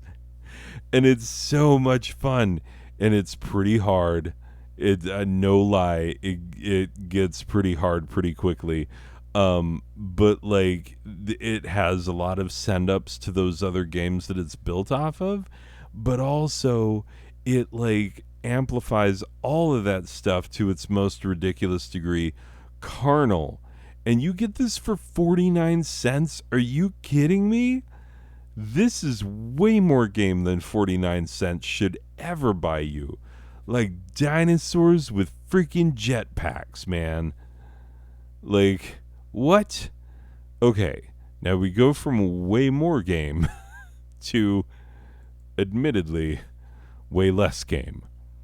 The chimpology is a simple idea. It is the idea that the entire internet is sent out bit by bit by monkeys at typewriters. Except for monkeys at typewriters, they don't not so good with writing Shakespeare and whatnot. So you have binary. You have a 0 key and a 1 key, which are not your 0 and 1 keys, by the way. But I mean, I think you can redefine them and stuff. But anyway, you're just doing a 0 or a 1, and you're sending out all these pictures. Oh, request timeout and whatnot. And so, like, if you remember the old school internet, there's some ASCII inappropriateness. If that looks like anything to you, especially if it looks like something where you're like, hey, I like the way she's put together. Like, I'm sorry to tell you, but you are old. we got old, friend. But anyway, yeah, you can also play multiplayer, competitive. Um, and so, like, you can play against people entering ones and zeros, and it doesn't sound like it's that much of a game, but then you start playing it and you just lose yourself in it, and you're like, oh my god, I'm having so much fun. Just ones and zeros. 49 cents. Chimpology. I love it. Okay, speaking of way more game than you should get for this price point, Crime Girl. Crime Girl, super simple. You are a girl who commits crimes. You go through, you steal these emeralds, and you kill all the monsters guarding them. That's it. And, you can collect different outfits and whatnot. There's different unlockables and stuff. But for the most part, you're just using your grappling hook to figure out how to get through the level. And is this super, super interesting, where you're fighting gravity all the time, but you're also fighting enemies by either stomping on them or shooting them with your grappling hook from underneath. And the enemies all make it hard for you to do that. Well, some more than others. This freaking guy, for example. Anyway, but yeah, it's a lot of fun, and I've gotten very, very close to actually beating the final boss. But I have never done it. Like, I've gotten close. I have died on the final boss before, so there's that. Anyway, it's a super fun game and highly recommended. And you get it for 49 cents. What? Is it your birthday? Anyway, Cyber Badminton 2020. Do you remember when aliens came and it invaded the world and demanded that we submit our best badminton player? Yeah, that's what this game is based off of. So you're female badminton player who is playing against aliens, and you are always outmatched. And so you really have to learn how to play the game. And there are all these power-ups and stuff. It's super much fun. 49 cents. Cyber Badminton 2020. I really like this game. Defunct. Wow. This is a beautiful game at this price point. Is fully 3D. It is super fast and smooth. So you're this one-wheeled robot, and you kind of get shanghaied, you get marooned, you get left in on this planet, and then you are finding your way over these vast, stretches of land where there's exploration and racing and power-ups and like it's a lot of things in a game, and it's a very simple, simple to learn, difficult to master game mechanic of how to like use gravity to your advantage to pick up lots of speed, but then also control that speed and send yourself, very accurately through these very meticulously put together levels. So it's kind of like, if Sonic, if Sonic the Hedgehog had better 3D games, that's what Defunct would be, And you get it for 99 cents, under $1. Good stuff. Hey, how would you like quite possibly the greatest game ever made? Okay. I'm not kidding. Deus Ex is on a lot of people's this might be the greatest game ever made lists. And you look at it and you're like, oh, it looks kind of old. Okay. Yeah. Tell that to me when you're like 35 hours in and you are completely sucked into this cyberpunk world with augmented humans and different factions all vying for control of the world, and like you having to make some choices that really actually matter. And so it's shooter and RPG elements and all of that stuff. Like we would have no Mass Effect games but for Deus Ex first, and that's just a fact. And I love Mass Effect, but like this is the granddaddy of all of that business, and it still holds up. It really does. And so 97 cents for the granddaddy of all awesome. And I'm not kidding, it's on a lot of people's this might be the greatest game ever. Now look, there are sequels to Deus Ex that people like or hate or feel weirdly about. But the only reason that people have different feelings for the other ones is the stature of this game right here. No lie, so good. Devious Dungeon. Okay. Did I talk about Devious Dungeon 2 in another one? I don't know. But this game is super much fun. It is roguelike. It is, going through dungeon crawling and, collecting loot and money and upgrading your dude and going in and trying and, making yourself better and better as you go along. And lot of replayability in this one. A lot of replayability, a lot of fun. I had so much fun playing this game. You can get it for 99 cents. I think Devious Dungeon 2, which is also excellent, an even bigger adventure in the same style, is like $2.99, something like that. Not a whole lot. Diggerman. If you remember Boulder Dash, back in the day, old school digging, mining awesomeness.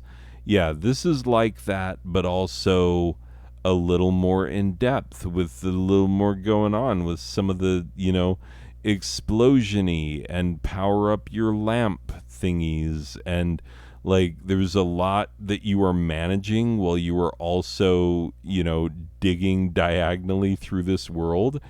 And it gets to be pretty frantic action, but it's also super much fun. 49 cents for a lot of fun, you know. So yeah, Ding Dong XL. You would look at it and you would think there's not much there. You just go back and forth. That's it. That's the entire game. Except for you go back and forth and it is frantic and crazy, and you're like, whoop, I'm over here, and then I come out over here, and then I'm like zip zopping gravity back and forth, and then I'm, and there's so many different unlockables, and so many, like, you got to hit these and avoid those, but if you get really close to these, then it's worth even more points, but then you pick up this ridiculous power up, and so there's a lot, like, at the core of it, it's a very, very simple game, almost too simple. But in the execution of it, it's so much more. So 49 cents, a more than fair price for what you're getting. Downwell is exactly what it sounds like. You're falling down a well. And it's all high contrast. It's all white, black, and red.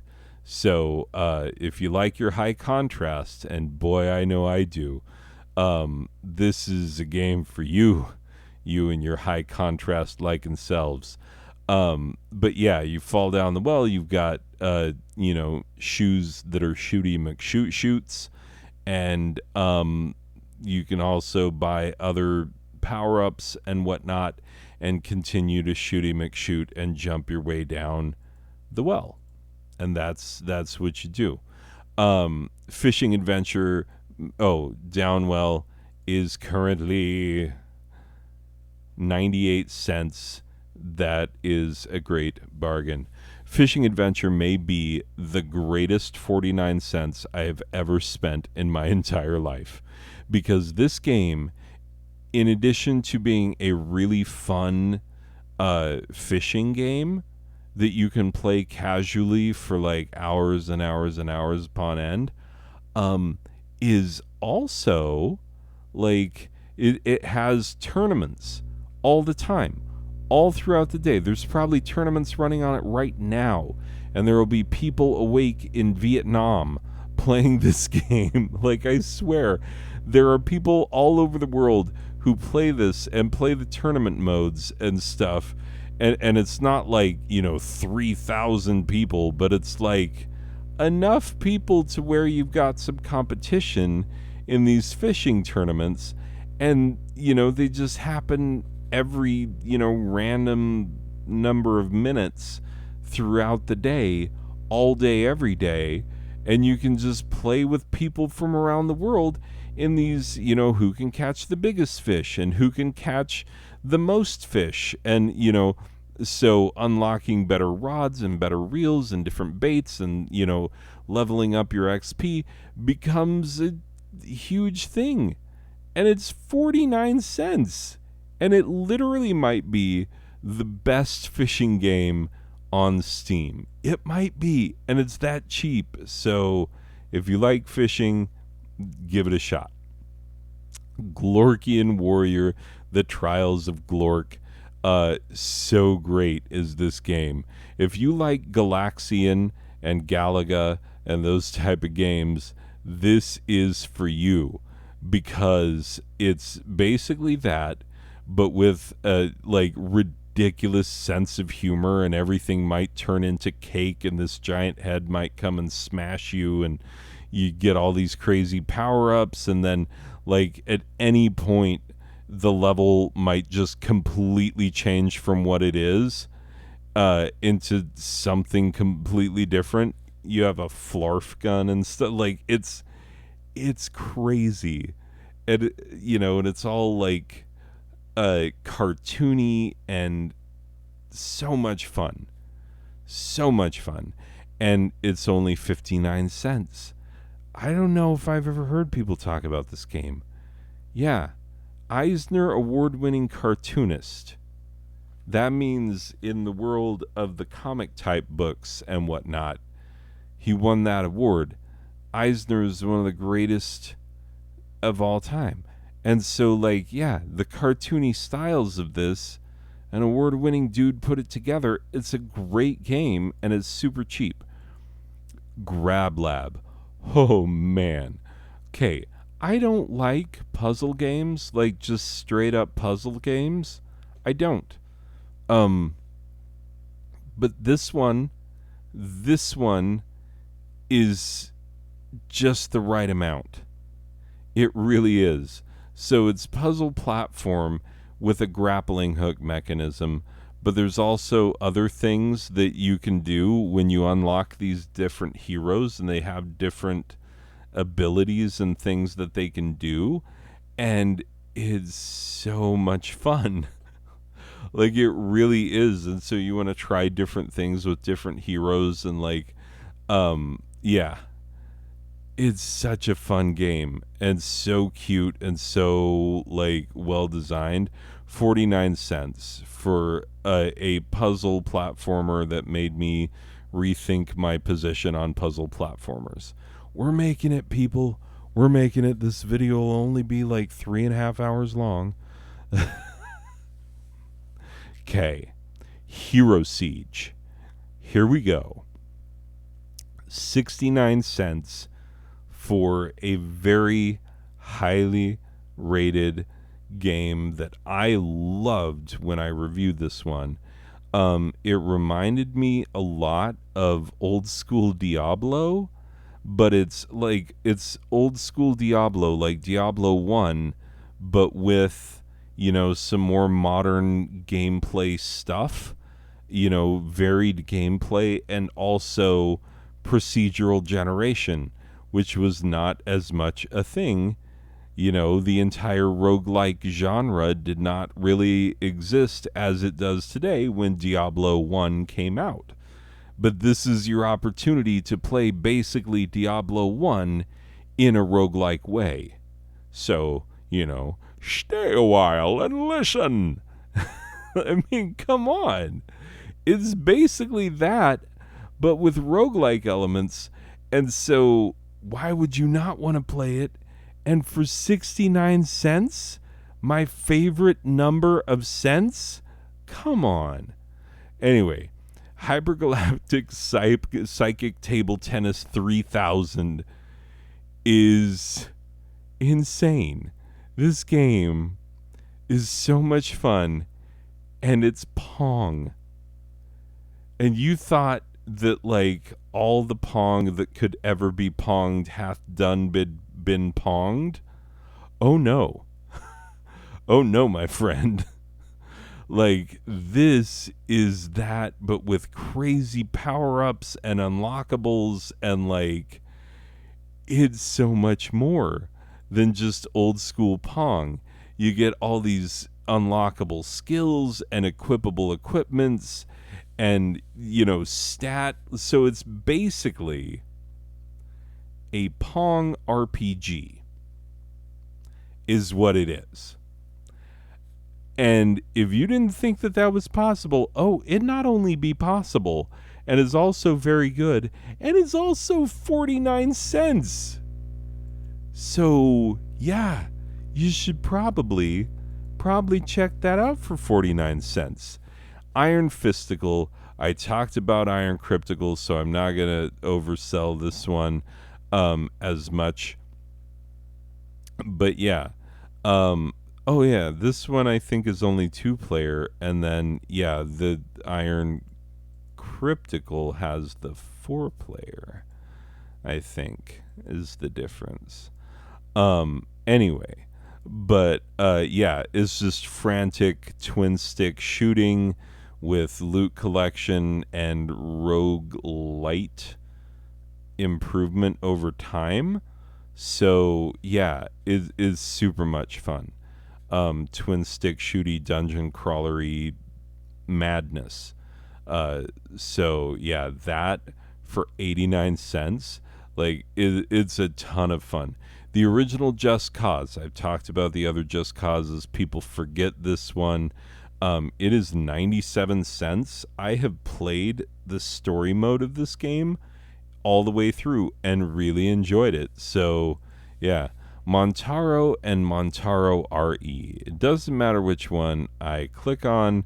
I believe they are both the same price. My favorite number of cents.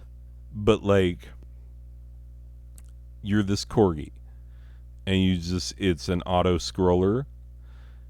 And what you're trying to do is you're trying to steal these schoolgirls' pantsu, their underwears.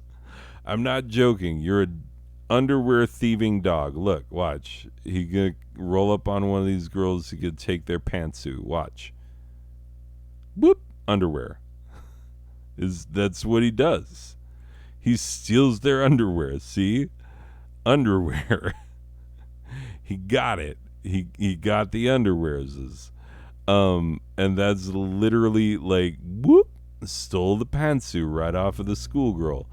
And you get all these unlockable costumes. This one is the peanut butter jelly time guy. And it's super casual. Super, super casual. But it has this very charming background song that anytime you hear it, you're like, oh, I like that game. 69 cents. It's very relaxing, but you can play it for long periods of time and just unlock all the things. And then once you've unlocked all the things, you can reset it and then re-unlock all the things. So yeah, it's super much fun. Mutant Mudds Deluxe has been ported to everything, and I own it on everything. I first played it on the 3DS. You can also play it on the PS Vita. You can play it on the Wii U. You could play it on probably, like, I don't know. I don't think it was ever Nintendo exclusive.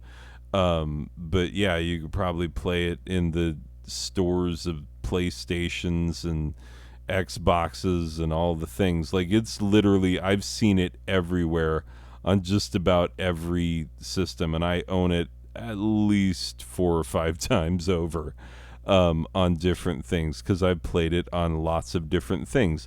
But it does this whole foreground background thing, so honestly you're best off playing this on the DS. On the 3DS is the only thing that'll utilize the 3DS 3D effect without making you completely seasick.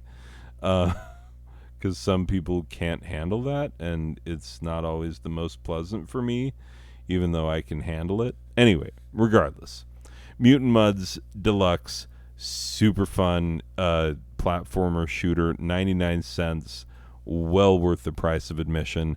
Notebook Artillery is a really fun one that I found, where it's a notebook and it's artillery, and this is basically those, shooting back and forth. If you remember QBasic and the gorillas with exploding bananas game, it's that, where you're deciding how much gunpowder and at what angle, and then you just, boom, you shoot, and then boom, your opponent shoots. And you can play it player versus player, you versus an actual person. You can play it versus the CPU.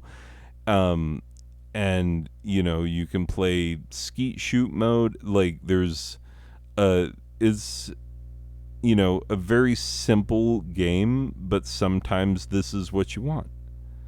And yeah, 99 cents.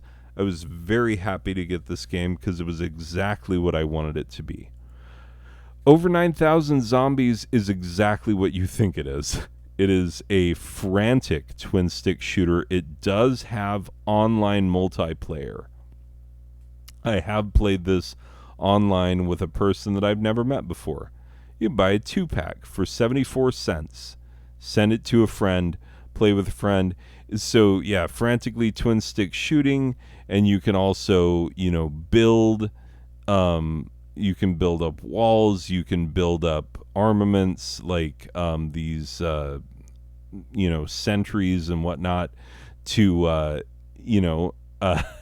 help fight off the over 9,000 zombies that you're going to have to kill, which is a lot of freaking zombies if you're, counting up zombies. But yeah, so this for 51 cents with legit online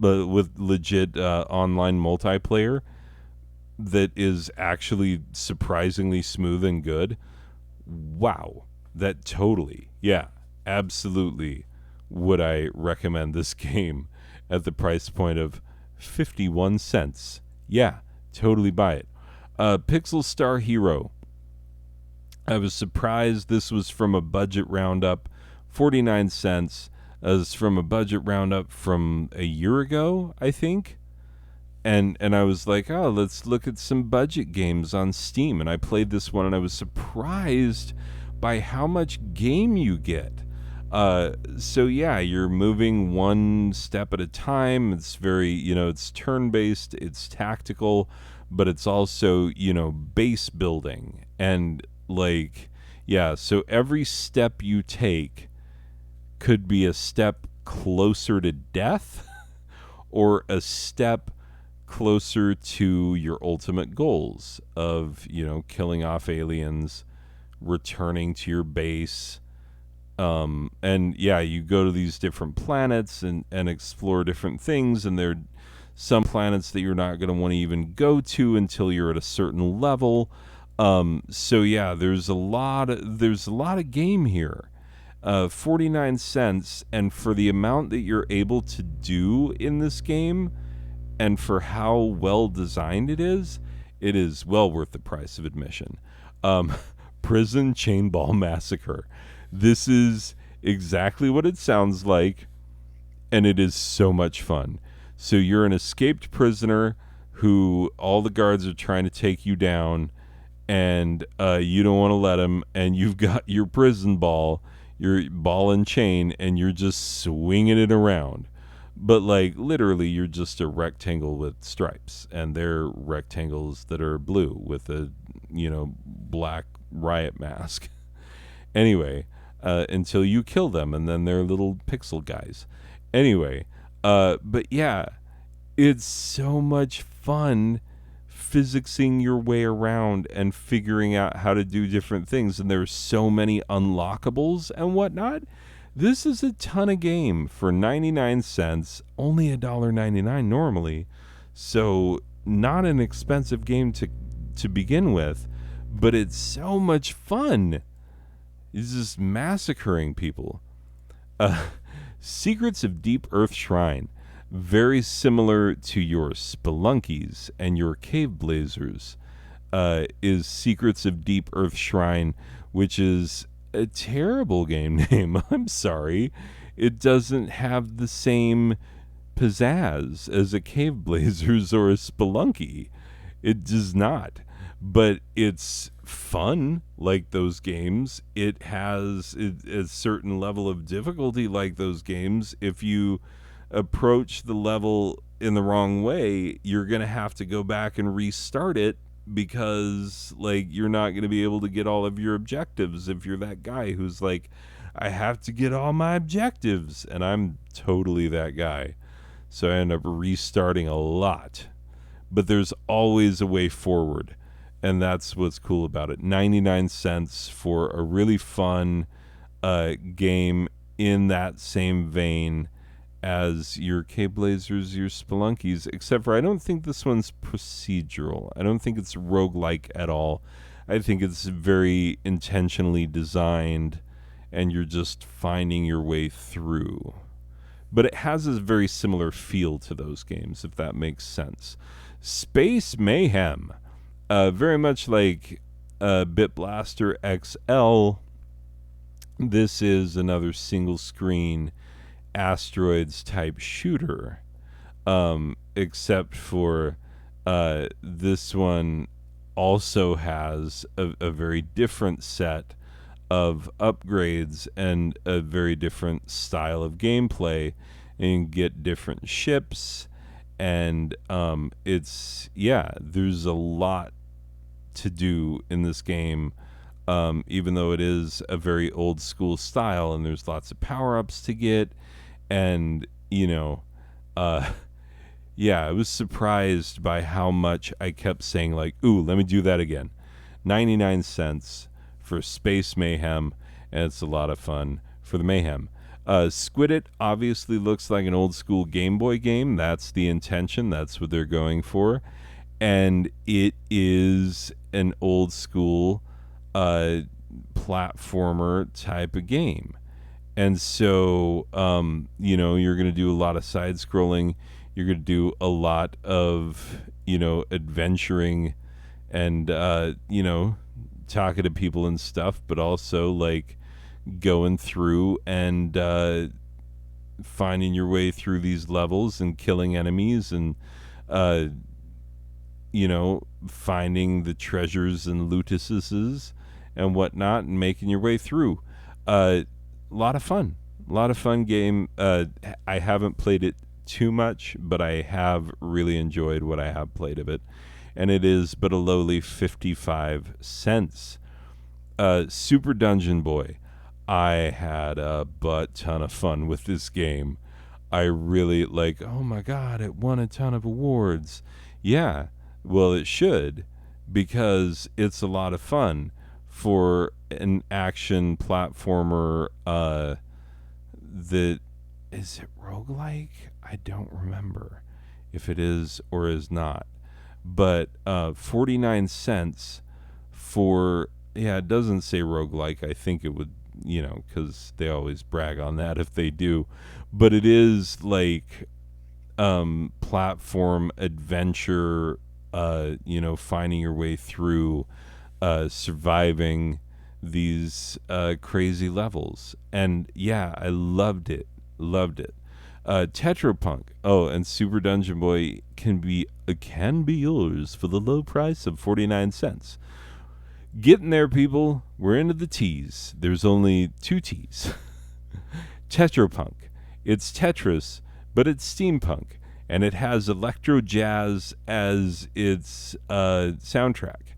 And so if you like those kinds of things, if you like sort of a cyberpunky Nixie tube sort of a feel to your Tetris, this is really fun. And it's only 59 cents, and it's a really fun game. Typewriter. This is a typography game. My wife is a graphic designer, so I do hear a lot about typography around the house. More than most people. That's how I found out about this game back in 2013 when it came out. I remember when this came out.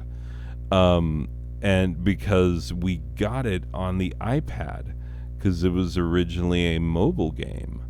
But it also plays very, very well as a game on the PC, guiding it with your mouse, designed and whatnot. Really, really cool game. 59 cents. Learn about typography. Stop using Comic Sans because you played this game. Ubermosh Black. I literally just reviewed this game. But like it is very much like Akane. It is a hack and slash bullet hell type of game where you just have an endless onslaught of enemies and you cut them up, and once you start cutting them, then you can get their guns, and then you can take their guns and start shooting them. But the more you shoot them, the bigger guns they have and the bigger guns you'll get, and then the more frantic it becomes, and you're just trying to survive for a minute at first. And it's way harder than it sounds. But yeah, this game is 49 cents. You can buy the Ubermosh collection for $8. That comes with every single Ubermosh game. Yeah. And you can also get Arcade Onslaught Bundle for $12. I don't know the other games that come in that, so I don't know that I can recommend them. But Ubermosh, for real, 49 cents for black, $7.49 or $7.99 for the entire series. Yeah, and these are super crazy cool games, cyberpunky and whatnot. Vector Wars. Yeah, I like this game. I like this game a lot. Because it's very much like Battlezone from back in the day. Remember Battlezone? vector graphics tank. Made you feel like you were playing the tank section of Tron. Anyway, yeah, cool arcade game from back in the day. Well, this is a tribute to that. It is not exactly Battlezone because legally it wouldn't be allowed to be exactly Battlezone. But it is basically Battlezone, but slightly modernized and whatnot, like different power-ups and things that you can do, and different interesting enemies and level design and stuff. Pretty hard, 99 cents, and I really, really like this game. Okay, Whiz-Odd. You're a wizard, and this is, a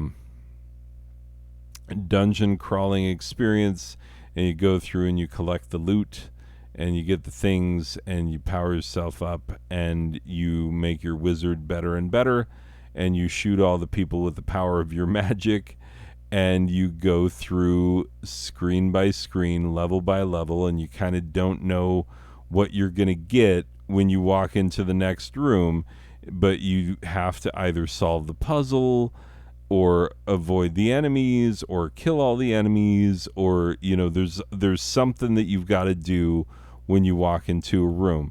So it's basically like all of the levels are if you know the dungeons from the original Legend of Zelda, is kind of like that, but a little more frantic, a little more frantic, a little more shooty. And so, yeah, really interesting. My favorite number of cents. All right, we're almost there. Last game of the entire thing. Holy crap. 2 hours, 46 minutes. What am I doing with myself? What are you doing with yourself if you watch this? But Zombies on a Plane. This game is exactly what it tells you that it is. You're killing zombies on a plane. And that's it. That's all you're doing. You're on a plane. You could be in the plane. You could be on the plane. You could be flying the plane. And no matter what you're doing, it is zombies on a plane. And yeah, this is a really fun game. 54 cents. 54 cents. Wait. Zombies on a Plane Santa? Zombies on a Plane Helicopter? Zombies on a Plane Digital Art Book? What? For 99 cents you can get all of that? Shoot. I think I'm going to add this to my cart right now so that I don't forget. Because I'm just the type who would forget. Anyway, I'm not going to actually purchase it right now because I don't want you to know my credit card information. But Zombies on a Plane, people. My God. This is a fun game. It's pretty stupid. It's not perfect. It's a little buggy.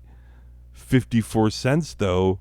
For just you just want to shoot something and keep shooting at it and then just keep shooting, or maybe fly a plane and try and get the zombies off of it by flying all crazy and just hearing passengers inside go, ah, ah.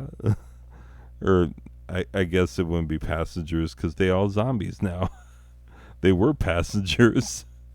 Now they zombies, and you're just trying to survive. But yeah, it's a really fun game and just mindless indulgence of goodness.